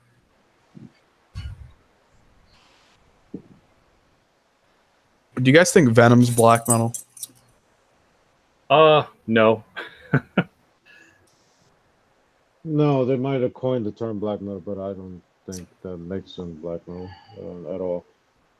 Well, I for the mean- longest time, I thought that too, but I've come to realize something why they might actually pretty much be black metal is, you know how Black Sabbath pretty much invented metal, right? And they're kind of just doom metal. They're not really traditional metal. Yeah. Right. It's like that with black metal, where if you look at it, Venom is technically blackened thrash. Like if you listen to any blackened thrash or blackened speed metal bands, they sound just like Venom, right? So they're the first of that. And technically, blackened speed and blackened thrash is black metal. So they are the first black metal band. You know what I'm saying? Yeah, just without, I guess, the vocals, but they obviously they had the imagery and obviously the subject. Well, no, I'm not saying that it sounds like Norwegian black metal, like second wave. It doesn't sound anything like that. I'm saying like, but blackened thrash and blackened speed is completely Venom worship. It sounds just like Venom. Yeah, well, I mean, Venom is basically just lo-fi thrash with the odd, maybe teeny death metal influence, but they're not black metal. They're maybe first wave black metal, but they're mostly just kind of like a really dark thrash band. I mean, yeah, but like I said, obviously they're not Norwegian or second wave black metal. It's not the blast beat, fucking Bathory style black metal. I'm saying that it's, if you listen to what later turned into blackened thrash and blackened speed, I mean, would you say blackened death metal? It could technically be considered black metal, right? Blackened death metal? Yeah. Well, black metal is a combination of lo-fi thrash mixed with kind of a like death metal vocals, but instead of being low growls, they're high growls. So blackened death metal is, I guess the prefix really helps it out, because I think blackened death metal is more just death metal with some black metal elements. So yeah. Good point. I just fucked myself right there. But you know what I'm saying? Like blackened thrash, you know, if there's like, if the first black metal band, like quote unquote, was a blackened thrash band, you could maybe say, yeah, maybe they are black metal. Maybe they are the beginning of black metal, because every band after that point took elements of that blackened thrash style and took it further. Obviously, they aren't second wave. I agree. But I'm saying that in a way, they are kind of the first one. I don't know. I still think that it can be inspiring black metal, therefore being first wave black metal, and the fact that they obviously gave the genre its genre name, but musically, I can't say it's black metal. I mean, like at least not. It's not the same kind of black metal. It's just two different kinds. It's like the thrashier speed kind of black metal.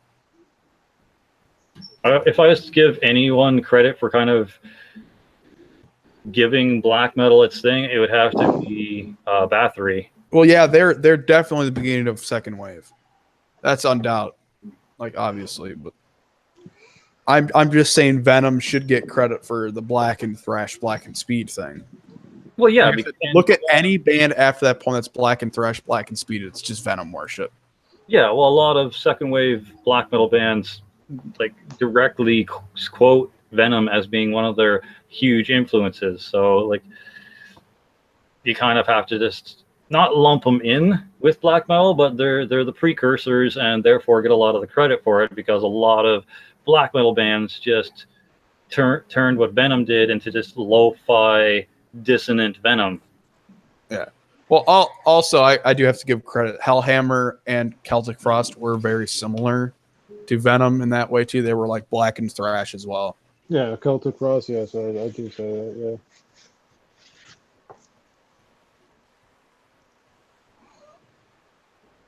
Now, talk about unpopular opinions. I got a bone to pick with fucking Death fans. Now, do you guys watch that Death by Metal documentary? Death by Metal? No, not yet. I didn't get that Metalhead box. I only saw parts on YouTube. It's actually really, really accurate, and I loved it. But it always annoyed me how people say either Chuck invented death metal or pioneered it, which is weird because any of the so-called changes he did in his music were done before that. Like the tech death thing was done before Death did it. The melodic death thing was done before Death. The progressive death thing was done before Death. It kind of makes no sense why people think he pioneered it. It's probably because a lot of people don't do the research and don't have any other bands to compare it to, and Death is kind of the more, I can't think of a better word for it, but mainstream death metal band, and it's got the word death in its name, so everyone just kind of gravitates to that who doesn't know better. Yeah, I agree, and it's hard to argue with a dead man. You know what I'm saying? Like, if you try to say Death didn't invent death metal or that they didn't pioneer it, everyone tries to take it personally as an insult against a dead man. True. So Downfall Network, do you have any other kind of big questions for me? Because we're getting some people that are wanting to jump in and like add some of their thoughts and stuff like that too. Oh, and like the comments? Well, just like my guests here that weren't really expecting like your company to be on here as well. Are you trying to kick me out here, Jesse? Is this how it ends? I'm just.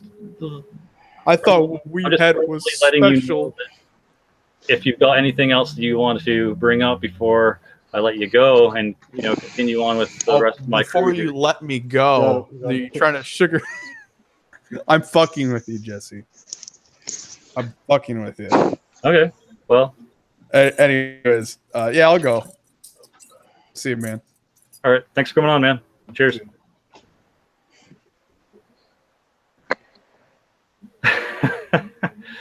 So, I don't know. That wasn't as painful as it potentially could have been. I like to, like I said, give people a shot on here and try to let them voice their opinion if they have any like major issues they want to address with me and whatnot. And I think we've cleared the air. I think we've facilitated Downfall Network to the best of our generosity can allow for right now. But like I said, I think it went well. I know he was hoping to get some more spotlight here and whatnot, but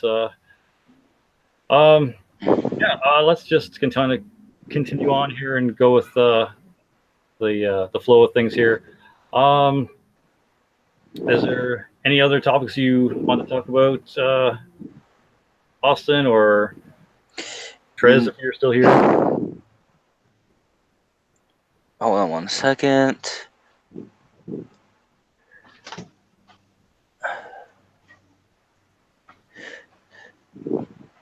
The only really thing I can say is like, and this is sad because I've been wanting to say this, but I kept my mouth shut. I feel like his opinions didn't really match up to what he was trying to tell people. If you know what I mean. So you're thinking that Downfall was edgelordy? I personally, I have no room to talk, but yeah, I think his opinion on basically everyone on the internet is trolls. Well, you want to make it easier and happier life, block them. Don't give a fuck about them. Because honestly, the last hate comment I got was on that Star Wars thing. All I did was fucking block the guy. Personally, I could have said it too, but I just chose to be nice tonight. I personally think people who are trolls on the internet really have too much time on their hands. They want to pick on us because, well, they have nothing else better to do, you know?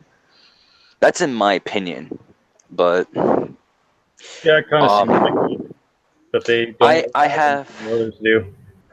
I think it was either Tom or it was Jake. It was one of them two. I have agreed with him.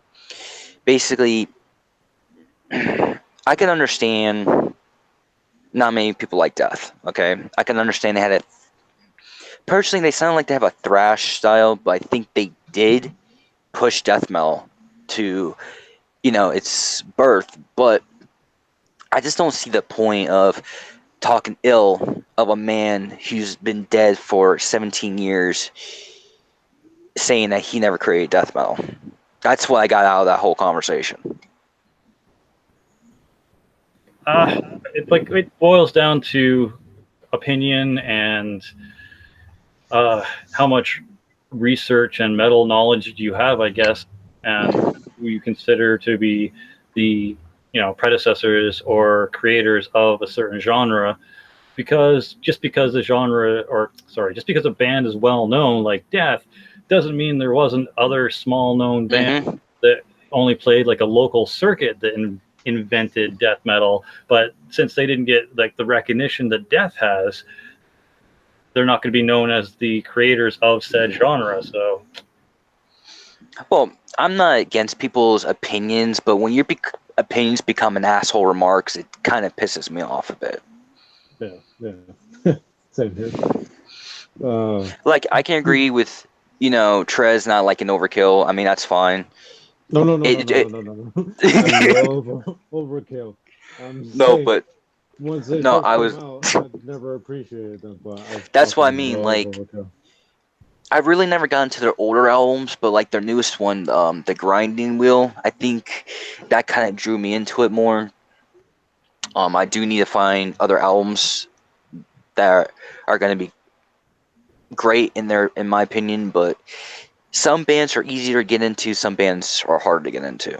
Well, yeah, because that whole thing about Death, I mean, I know literally the first death metal album that I ever bought was a band called Revenant, Prophecies of a Dying World. And, that actually sounds like a badass band. Yeah, his vocals weren't as harsh, and they were a little hard to get into back then.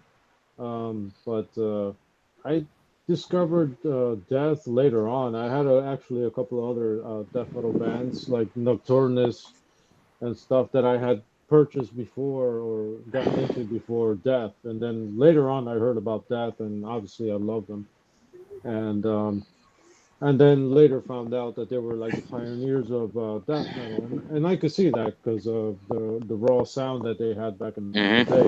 They're pushing that thrash metal sound. I'm not talking about blast beats or anything like that, but just pushing those riffs, and you could tell that that's no longer thrash metal anymore. And yeah, that's what I like. Yeah, I do agree with that. But like I said, I agree. I will let people say their opinions, but this is my character because I grew up in a different era. But personally, me, if your opinions become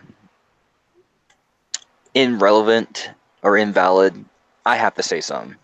But personally, opinion is an opinion, so I just left it alone, That would be like people saying my all-time favorite band, Horror Bethlehem, it's just only black metal. Well, we all know there's a brutal death metal sound behind it.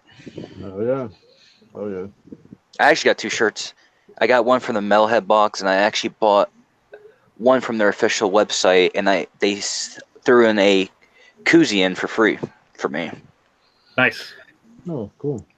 I guess they really liked my channel enough to send me some free shit. Or they just had a shit ton lying around and wanted to get rid of them. Or both. I think I have like the whole entire band watching my videos. That'd be cool. Nice. I'm actually trying to get their demo.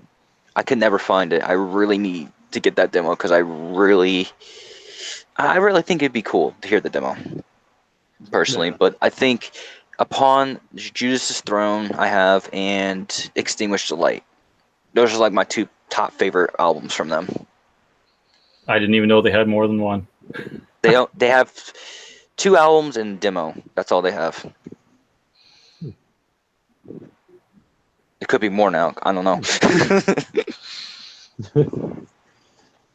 No, but the first time I heard of Horror Bethlehem, besides the Metalhead box, I heard it through Runner JMA, I think, or another YouTuber that's fucking awesome. and he showed Horror Bethlehem. I'm like, what the fuck? And the first thing that got to me was their logo and obviously the name of it, Horror Bethlehem. I'm like, oh shit.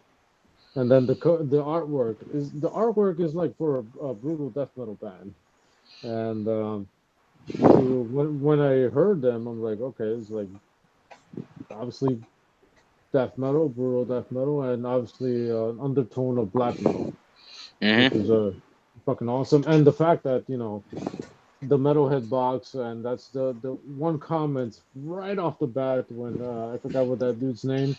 He came on and said that, they just throw in 25 cents bands in there. I'm like,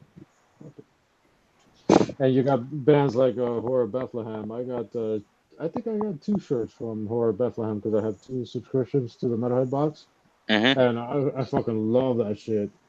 Yeah, man, Horror Bethlehem, and obviously the Metalhead box has some obviously cool ass shit that they throw in every once in a while, like that whole cult. Yep. Man. So one thing I'm hoping that the Metalhead box does in the future, because they've already recently combined death and black metal box, and they call it extreme metal. I hope they combine a thrash metal and a black metal box in the future, because that's kind of like my biggest genres right now that I listen to is black metal and thrash metal. Yeah. I'd honestly like to see, because I know it's a subgenre of a subgenre, but basically I'd like to see a brutal death metal box, a slam box, and a folk metal box, because that would be an interesting box to see. Oh my god! I could see a folk metal box happening before the brutal death metal or slam box. Yeah. I kind of like more when you say folk metal. It kind of hits me like.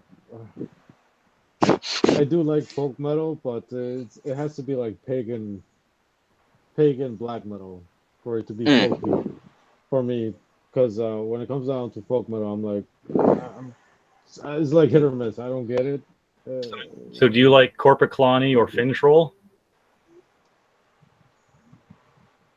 No. I know this band. I did got that Corpiclani through the Metalhead box. I still haven't opened it because I know what it is, but I have to give stuff another try. So I probably will listen to it. But I do appreciate more pagan black metal as folk metal. Right. And that's basically what pagan black metal is, right? It's like folk black metal. Pretty much. Like, or is there a difference? Is there a difference between pagan black metal and folk black metal, or just semantics? No, probably no difference at all. Besides you having the instruments, I guess, would change a little bit more. You have more flutes and stuff like that, which kind of throws me off big time. It's kind of like when black metal starts incorporating saxophones, throwing me off. Like Take, when I was like really into Take, I'm like yes, and then they throw in that saxophone, but that's just a personal thing. I know this band's not folk metal, but they were black metal and death metal. Some of us actually got it, but the band Arab Altar, I believe I'm said the name right. I like bands with Viking theme to it. I don't know why, it grew attached to me ever since I listened to Amon Amarth. And I just guess if I was to get another, who knows, like band shirt or a CD of a band that has Viking lyrics, I'm going to talk highly about it. Because that's just, because I don't know what it is, like, I guess I just adapted to that type of lyric theme and stuff. And I told Jesse, like, I guess it was wrong. He corrected me on it.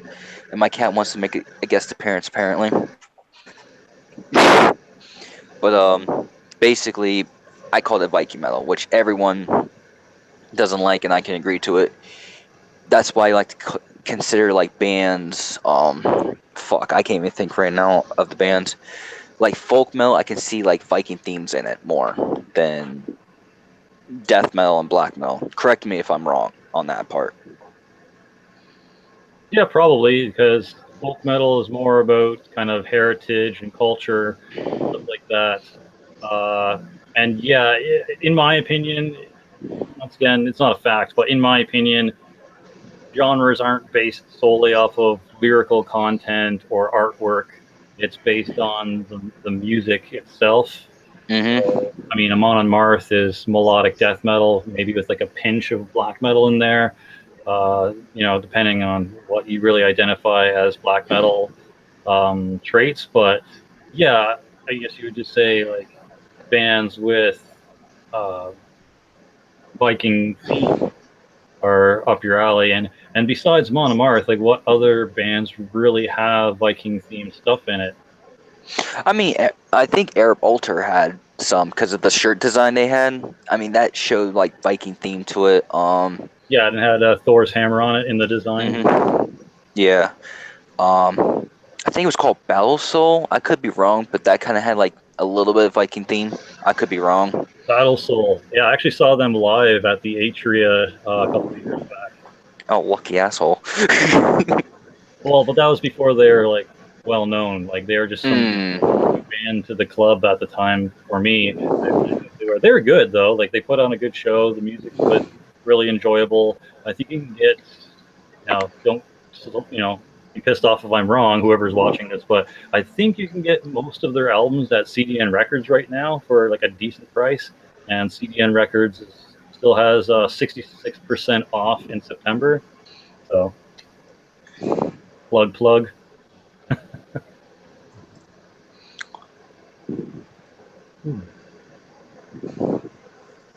I guess, well, yeah, technically, it all depends on the, because Amon Amarth is obviously melodic death metal.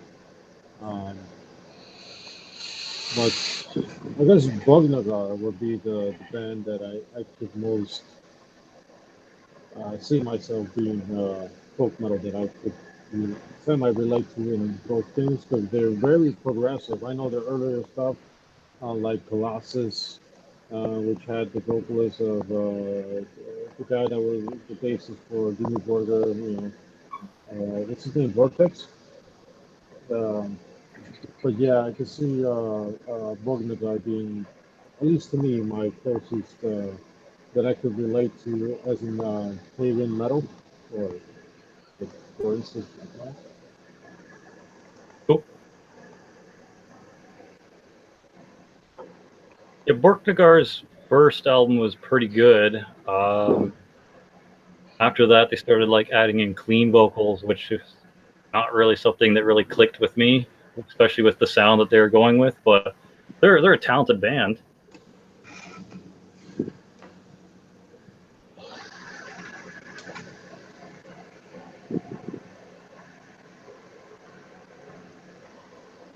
So I don't know how much longer this stream's going to go. I might go to 10:30 at the latest, but if anyone in the comment section has any questions for us, definitely feel free to drop them in there and we'll answer them. Other than that, is there anything Austin or Trez you guys you want to talk about, or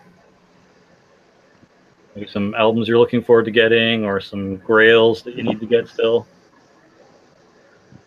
Grail.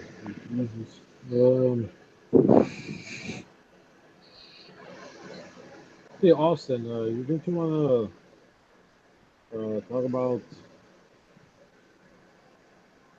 What do I want to talk about? Oh shit, there's so much. It go off the metal topic though. Oh, I think you go right into the. Okay. Well, personally, I want to talk about like that upcoming tour or upcoming show I'm about to go see. In about like fucking starting tomorrow, 18 days from now. But that band I'm gonna go see. That band I'm gonna go see, Doyle. I don't know if Trez, you heard that band before? Yeah, you recommended me that band actually. I didn't know that Doyle, I'm sorry, was the guy from the Misfits, I believe. Yeah. Yeah, I remember you turned me onto that band. Dude, I was I'm like, I what was the hell is Doyle? masturbating before I came in here. What did you want?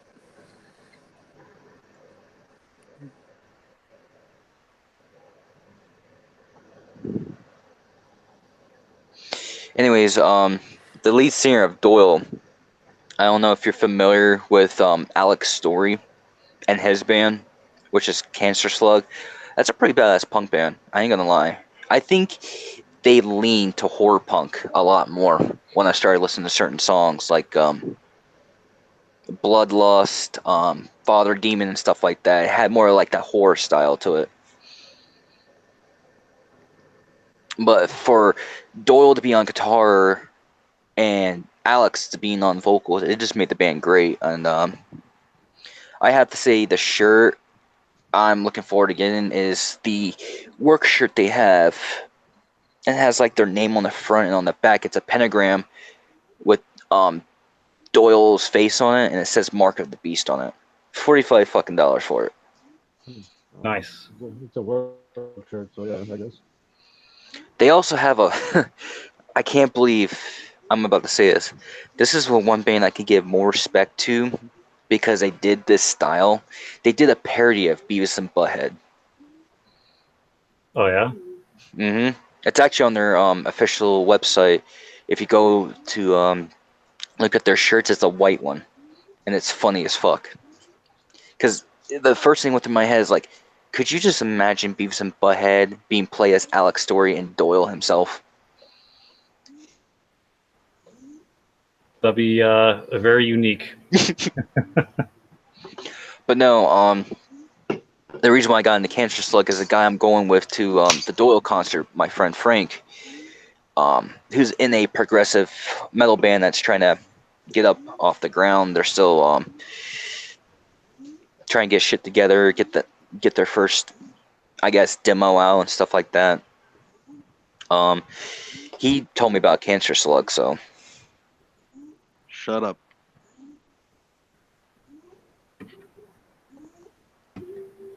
Anyways. Hey, hold on.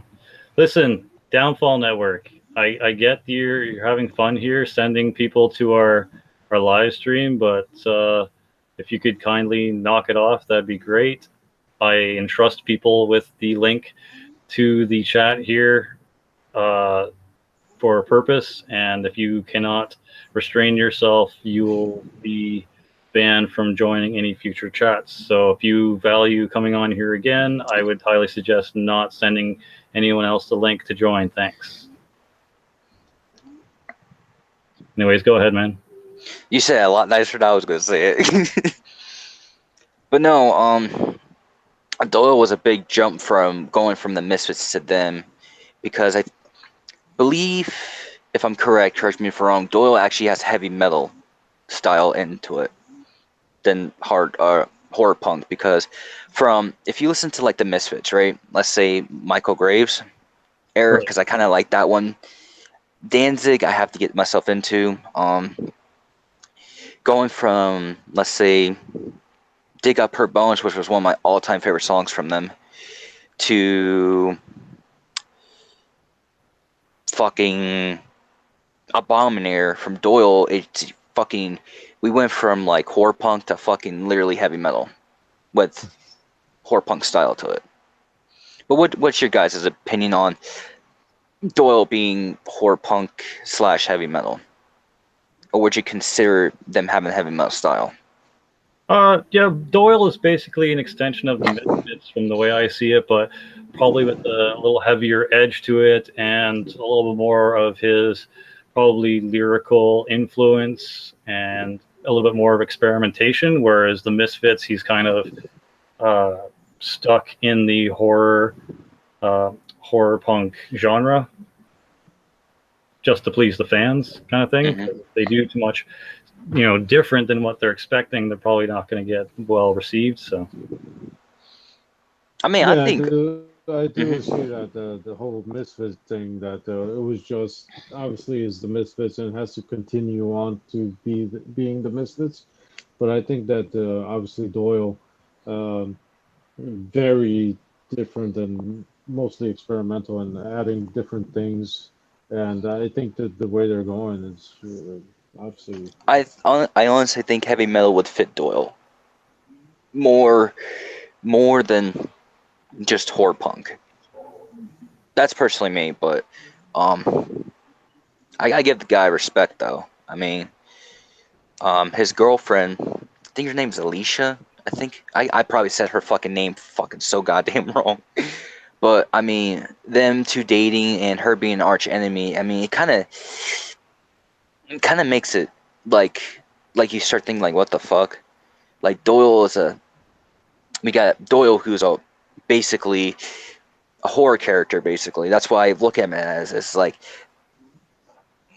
one of those zombies from like a zombie film. I could see him in one of those, and then he's in a relationship with the lead singer of Arch Enemy, which is basically, it's out there. I think it's fucking cool because it just shows that he listens to metal, and I honestly give the guy respect for it, if you know what I mean. That's why when I do my interview, I really want to ask him, like, other than Arch Enemy, what other metal bands are your favorites? You know, just for topic wise. No, that's not bad. That's pretty good. But I have seen certain videos where like a certain interviewer asked him the wrong fucking question, and it was just not a good sign. And yeah, because he says it's a personal question, move on. And this guy, I guess, that wasn't a personal question. I personally thought, well, you just asked the man a personal question, so he's going to be pissed. And I think there's like one video when he was in the Misfits, he actually got pissed off. And I haven't seen it. I just heard it's not a pretty sight. Yeah, well, I mean, you gotta like respect the artists. If they say pass to a question, or if they say I don't feel comfortable answering that, it's too personal, then, you know, as an interviewer, you value yourself or your character or want any credibility, you'll move on and not make, you know, the interview awkward, or make it unnecessarily you know, uncomfortable for the person to interview. Otherwise, why interview them? You know, you just ruin your chances for future interviews or any leads or breaking news or anything like that. So, Right. But he seems like a cool guy. I just think from like several videos, I think Alex Story likes the interviews more than Doyle does. Because Doyle really doesn't, and I'm not trying to be rude towards the guy. He is like my biggest idol at the moment. you mean And will always be. Huh? no worries. Go on. Trying to correct me, are we? No, you're right. I was just It's fine, but no, I would rather interview him because it would be more badass for me to know more about him. And then like Alex Story, I mean, there's some things I do want to ask Alex, and there's some things I don't, you know? Like, I heard that basically Doyle, I'm probably putting the information out there wrong, basically contacted him and said he needed a lead vocalist for the band. His soul is band. But I don't know. I mean, what do you guys think? You think Alex Story fits Doyle perfectly as a vocalist? yeah. I enjoy Alex's vocals, and before I researched it, I just assumed that it was Doyle singing. But yeah, no, Same thing here. I think his vocals match what they're doing pretty good. So I don't think Doyle actually sings. If he does, you guys send me like a song, because I gotta hear it, because I never hear him sing. I'd be interested in seeing what he can do vocal-wise, but if he's just like a bassist or guitarist, then you might as well just stick with what he's good at, right? And so I'm kind of hoping that Doyle 3, if it ever gets released, is more like the first one. But hey, I'll take whatever he comes out with. I actually would like to see like the next music video, because Run for Your Life was like one of my all-time favorite songs from the newest one, but their music video just made it perfect. I personally, because I like gore more than horror, it should have been more like that. And basically, Cancer Slug, a song called Bloodlust, but the actual music video is called Generation Lust, I think it was called, or something around there. But they combined Generation Lost and Bloodlust. The guy sitting there with a knife cutting his skin open and shit. It's just like, that's perfect. Like, Cancer Slug had that style. I think I've only listened to like one or two Cancer Slug songs, so I can't remember really what they sound like. But I have like 2 of their albums. I think it's called, one of them is called Spirits Unclean, and there was another one, I forgot what the name was. I'd have to send you the titles and the oh fuck, that one chat we're in. I can't even fucking think right now. But since we should get back into metal, I personally would rather see what you guys prefer in brutal death metal, like your favorite bands and stuff. now trying to remember the difference between some of the albums they have in slam and some of the albums they have in brutal death metal. The only thing that's really popping up in my head is Copper Cephalic. That's probably some of the heavier stuff I have and enjoy.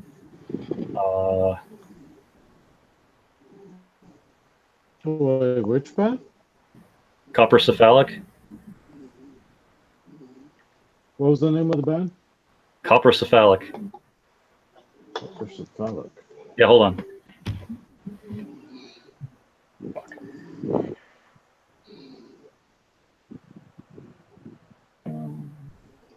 There we go. This one. Oh, okay. I'm probably saying it wrong. Maybe it's Copper Cephalac. Yeah, probably that. Copper Gluttonous Cephalic. Chunks? Yeah, yeah.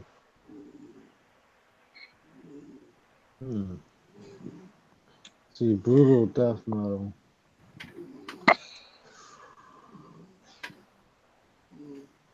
Oh, my 2 favorites would be.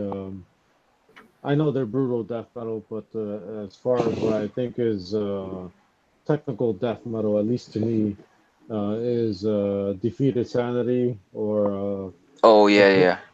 Abhorrent Castigation, because those 2 bands. Defeated Sanity is one of those bands. It's just, you don't know if it's technical or brutal. Little column A, little column B. I would have to say, I mean, I can see where it's both tech and brutal because the vocals have that brutal sound, but I feel like the instruments are playing more of the technical death metal stuff. Yeah, because everything they're doing is like a cut above everything that's. Yeah, oh my god, they raised the bar so high. And when you just hear those guys playing, especially the drummer, everything that dude's doing is very jazz influenced, and it's just like so like Jesus, like really, what the fuck? I would have to say, yeah. Because when I you mean, hear it's not like as far as the drummer, it's not like, oh shit, I'm sorry. It's not like you're like playing blast beats for the sake of it. He's doing some intricate shit with a standard riff, and he's just changing it up. It's just so fucking, I don't know, really fucking cool. I mean, my brutal death metal. You see, I can't even count Horror Bethlehem in there because they have both black metal and brutal death. But I'd have to say the 2 bands that are battling each other very badly is Carnal Decay and Possessed Entity. The reason why I put those 2 in there because Carnal Decay, or there I go again, Carnal Decay, correction. Their newest album, I don't know why it was an EP. It should have been a little bit like a album, but I ain't gonna complain. I think they're taking the brutal sound and making it more heavier. Because I hear a difference. I don't know if you guys heard a difference, but I think when push comes to shove was more heavier than you pay. Just a bit. So someone asked, do any of us know the band God Equals Dog? And another person asked, what do we think of Wigger Slam? What the fuck is the... Hold on. Let's rewind back on that second one. What the fuck is that? Wigger Slam is basically slam that incorporates, I guess, visual and clothing style of, I guess, wigger or rap music. So I guess stuff like Engutteralment, Cephala Slamectomy, that kind of one-off band that had like a 3-track EP. Oh, okay. I think I know what they're talking about. There's this band that doesn't exist anymore, but it's a classic slam band, which is called Stab Wound. I don't know if you're familiar with that band. Swedish, yeah, Swedish. Obviously slam band. It's called Stab Wound. If you look at their videos, they had one video called Transsexual Self-Mutilation, I think it was called, or something like that. But if you look at them playing live, because you could pretty much watch it on YouTube, I guess you got the vocalist. He looks like, obviously he's like in a rap band, or like a rap band. He's like into hip hop or something. Yeah. But he's doing that style of he's playing slam, but the way his vocal is an approach of hip hop, because that's what slam in its core is kind of like hip hop and obviously brutal death metal, which you have the perfect mixture. One of my favorite bands, which is Soils of Fate, which is another, I think it's a Swedish band as well, but Soils of Fate, if you guys have a chance to listen to that band, check it out, because you'll definitely hear that hip hop influence in it, and I think that's what pretty good. Yeah, I think that's what he's talking about. I don't think Wigger Slam is an actual genre, though. I think it's more or less just how some people identify certain bands within the slam genre. Like I said, based on their vocal delivery and based on their attire on stage. Well, when you think of I'd never heard of that before, but when you listen to Wigger Slam and what the hell it actually means, I think, I guess would be, I mean, it sounds kind of fucked up. I think is Wigger Slam, it will be the N word in it, in slam, right? Maybe. Yeah, if so, that's kind of fucked up. But I feel that slam at its core is a very hip hop influenced, New York style, kind of like Biohazard meets hardcore to it, just in brutal. That's the perfect merger, like Internal Bleeding back in the day had those vocals that hip hop-ish in a way that will influence bands like Stab Wound of Fate. If that's what that comment means, and it's kind of fucked up, but I think that's what that's referring to. Well, I'll be honest with you. I ain't gonna lie. I heard what you all said, but you fucking lost me at the beginning.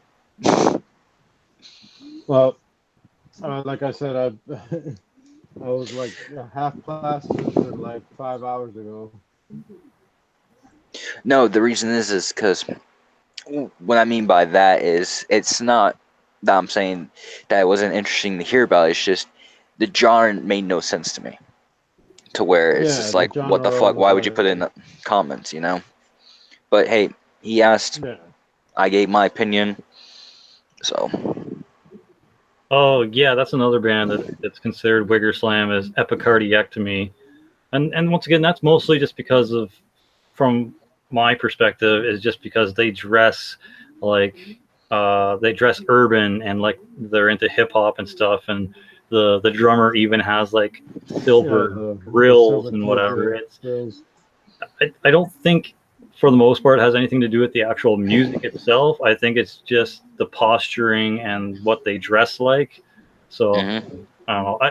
As to what I think of it, I don't really have an opinion one way or the other of Wigger Slam. I don't really understand how rap or hip hop has anything to do with slam, but that's just me. I don't see the connection there. But as the actual music, I don't have a problem with it. It just sounds like slam to me. So No, it's technically it's pretty much slam. Everything, all these bands that we're talking about is pretty much slam. I think that that comment is very, in a sense, fucked up because I've never heard of that Wigger Slam. To me, it's just slam. That's it's slam lyrics, and it's been updated with just lyrics. So it's just slang. It shouldn't be any other weird, whatever that comment was, bigger slang. I fucking uh, slang slang. yeah, I don't know. I think it's just a case of one of those things where people are paying way too much attention to a certain aspect of a band or a couple of bands that are similar in that fashion and are trying to just make it give it its own thing when it doesn't really need its own thing. But I have heard the term Wigger Slam before. But to be honest, I've been listening to slam for a while. Even when Doyle Creed before they disbanded and then came back, was you know brutal death metal, but technically kind of slam. And I've never heard that shit before. That genre, or genre of slam, or slam.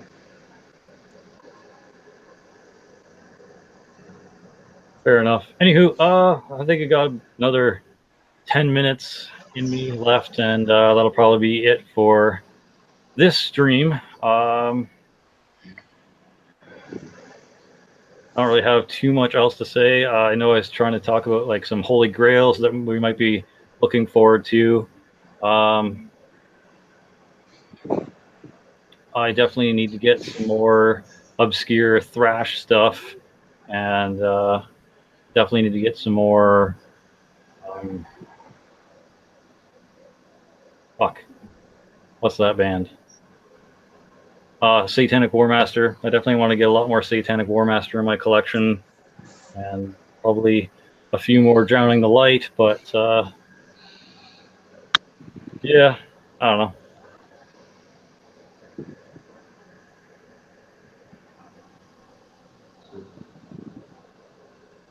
Razor, yeah, I probably will get some Razor albums.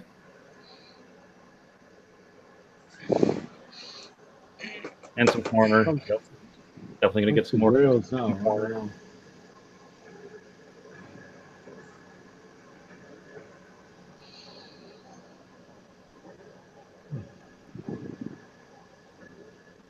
That's one band I can't really get myself into. Who? Razor. I don't know what it is. It just feels like that one thrash band that just like I can't really get into it. Probably just depends on what album, because some of the early stuff is a little too 80s-y. Like Hmm. some modern Razor might be more up your alley, because a lot of the thrash bands that have been around for a few years are trying to incorporate other elements of metal into their stuff and not just like old school thrash. So, like for example, Onslaught, their earlier stuff is like very 80s feeling, but like the newest album, 666, is fucking phenomenal. I really love like that album.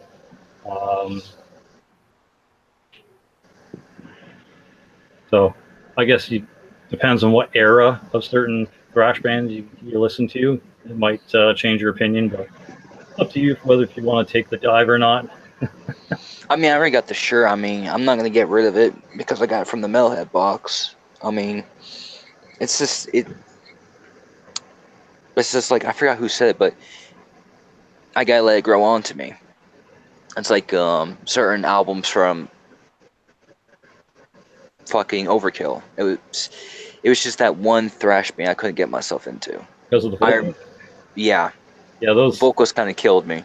Overkill's vocals are like one of those things that I don't know if I'd ever be able to get used to. But I'd like to because the instruments are amazing. Like the drumming and the guitar riffs are fantastic. And then the dude's vocals come in and you're like, oh. I mean, Lich King, that's an actual good band, I ain't gonna lie. That vocalist, his vocals is just, you have to have an acquired taste to it. Yeah, I agree. Although I've somehow managed to not have it affect me to the point where I'm just like too overburdened by the vocals to not enjoy the rest. Like I've luckily been able to get used to them, Stockholm syndrome to myself, and to enjoy it. Not saying that they're bad bands because of the vocals. It's just, for me, I have an acquired taste because since my taste is more for death metal, it's kind of, I'm basically going in blindfolded with these bands. You're going to lean more towards the harsh vocals and the stuff that are a little more raspy and growly, not the whole power metal or falsetto or like high pitched stuff. I mean, I do listen to other things outside of like death metal. I listen to Powerwolf, Primal Fear. What else? Fuck. Some other bands. You want to listen to a good ass thrash metal band that has encompassed everything besides the harsh vocals, which would be the more theatrical vocals, maybe a little bit of power metal vocals, and definitely thrash metal vocals, would be Dante's Inferno from Iced Earth. I've heard of Iced Earth. But listen to that song, Dante's Inferno, because that pretty much encompasses everything and has those fucking thrash riffs for fucking days. So you'll definitely like that. But check out the live version. That way you could definitely... There's something about watching a video, and especially watching a live video, that you could understand the music more. Because if you listen to a song blindly, you could probably hear it. But without seeing what they're doing, and at the same time, it has the adverse effect that if you see what they're doing and you see them live, it might turn you off. So it might have the adverse effect, and depends on how you are as a person. Because when I first heard that song, I'm like, yeah, okay, it's fucking awesome. But when I saw them live, I'm like, holy shit, this song's fucking awesome. But at the same time, when you see a band live and you're like, yeah, whatever. But when you just listen to the instruments without any visuals, it makes more sense to you. It depends on what type of your reception is. If that makes any sense. Oh, it does. It does. Going outside of thrash metal itself, a band, when I first heard it from a friend, I couldn't really stand the guy's vocals. Like, I could not stand it. Was Cradle of Filth. Because his vocals went from like I can't explain this without fucking it up. Like the deep creepy style, and then like a high pitch. Like, it kind of fucked me up. Not saying that the Cradle of Filth is a bad band, because his vocals grew on me very quickly. Because what was that one song? Oh, The Death of Love and Father Forgive Me for I Have Sinned, or something like that. Those vocals kind of changed it. a bit. The second song I mentioned, because it sounded like he wasn't doing the harsh. He was actually sounded like he was just doing clean vocals, but with that type of like dark style to it, you know? Yeah. Well, I mean, the first few Cradle albums were fairly tolerable and decent. I think up until Cradle to Enslave was probably the best thing they've ever done, and then after that, it just kind of fell apart for them. I think because I think they're just running out of steam, running out of original material. They kind of hit recycle. They hit the recycle button, and they just kind of all sounded the same after that. Up until fuck. Man, it's been so long since I listened to them, I can't remember. But like that Green and Yellow album with like, The Beauty and the Beast. No, it's like Damnation in a Day. I haven't heard that album. So I think I know which one you're talking about too. up until they hit Damnation in a Day, it all mostly sounded pretty much the same. I think when they lost their guitars, that one that used to have the dreadlocks, but I think when they lost that guitarist, they started like to be like very plain and because that guitarist, had some really good riffs in there. I think it was the Ghost in the Fog, or I don't know what the hell that name of the album was, but after that album, I think he left. Or Nefertine, I forgot the name of that album too. Amphetamine? But after Amphetamine, after that album, I think that's when he split, and then I was like, yeah, because they kind of lost that touch. I understand what Austin, what you're talking about. The vocals were kind of hard to get into. Obviously, back in the day, they had that high pitched vocals, which is a band for death metal or grind, if you will, that I truly love, and one of my favorite bands ever is like Macabre, which have that same high pitch vocals, but just in obviously a death metal. Jeffrey Dahmer in the Chocolate Factory. Yeah, the fucking Macabre. Obviously, fucking, I love Macabre. It holds a soft spot to me, but it is an acquired taste. If you could tolerate that, it's like, damn. You're good, you're fine. But Macabre is one of those bands that you either like it or you hate it because of the vocals. Like if you can stand his kind of vocals, then you're good because the riffs are decent. And if you're into serial killers and that kind of like real life mythology type of stuff, like you'll really dig it. But yeah, you either you're on board with those vocals or you're not. But yeah, it's 10:30 now. I'm gonna have to close down the stream. The wife's needing my help with the kids and getting them to bed and everything. I really appreciate you guys joining me, Trez and Austin. Thank you, Jake from Sedition Through Scorns, for being on here for a bit. Thanks to Downfall Network for keeping it civil and having an all right chat with everyone here. So that's it for this Sinister Sunday. If Austin has time, look out for his Evil Monday episode tomorrow. Are you going to be doing one of those tomorrow, Austin? Yeah, I'm gonna be. I'm just gonna give out hints. Basically, it's gonna, like I told you about that Metalhead box thing. That's gonna be my Evil Monday special. It's instead of focusing on metal collections, my battle vests, and the shirts that I got from them. It's more really focusing on them now. All right, cool. Cool. And if anyone wants to, comment in the down below on how they feel about, the Metalhead box without fucking haters, trolls, I don't give a fuck about them. I'm gonna be straight up and honest with you on that, but because that just ruins the whole entire video.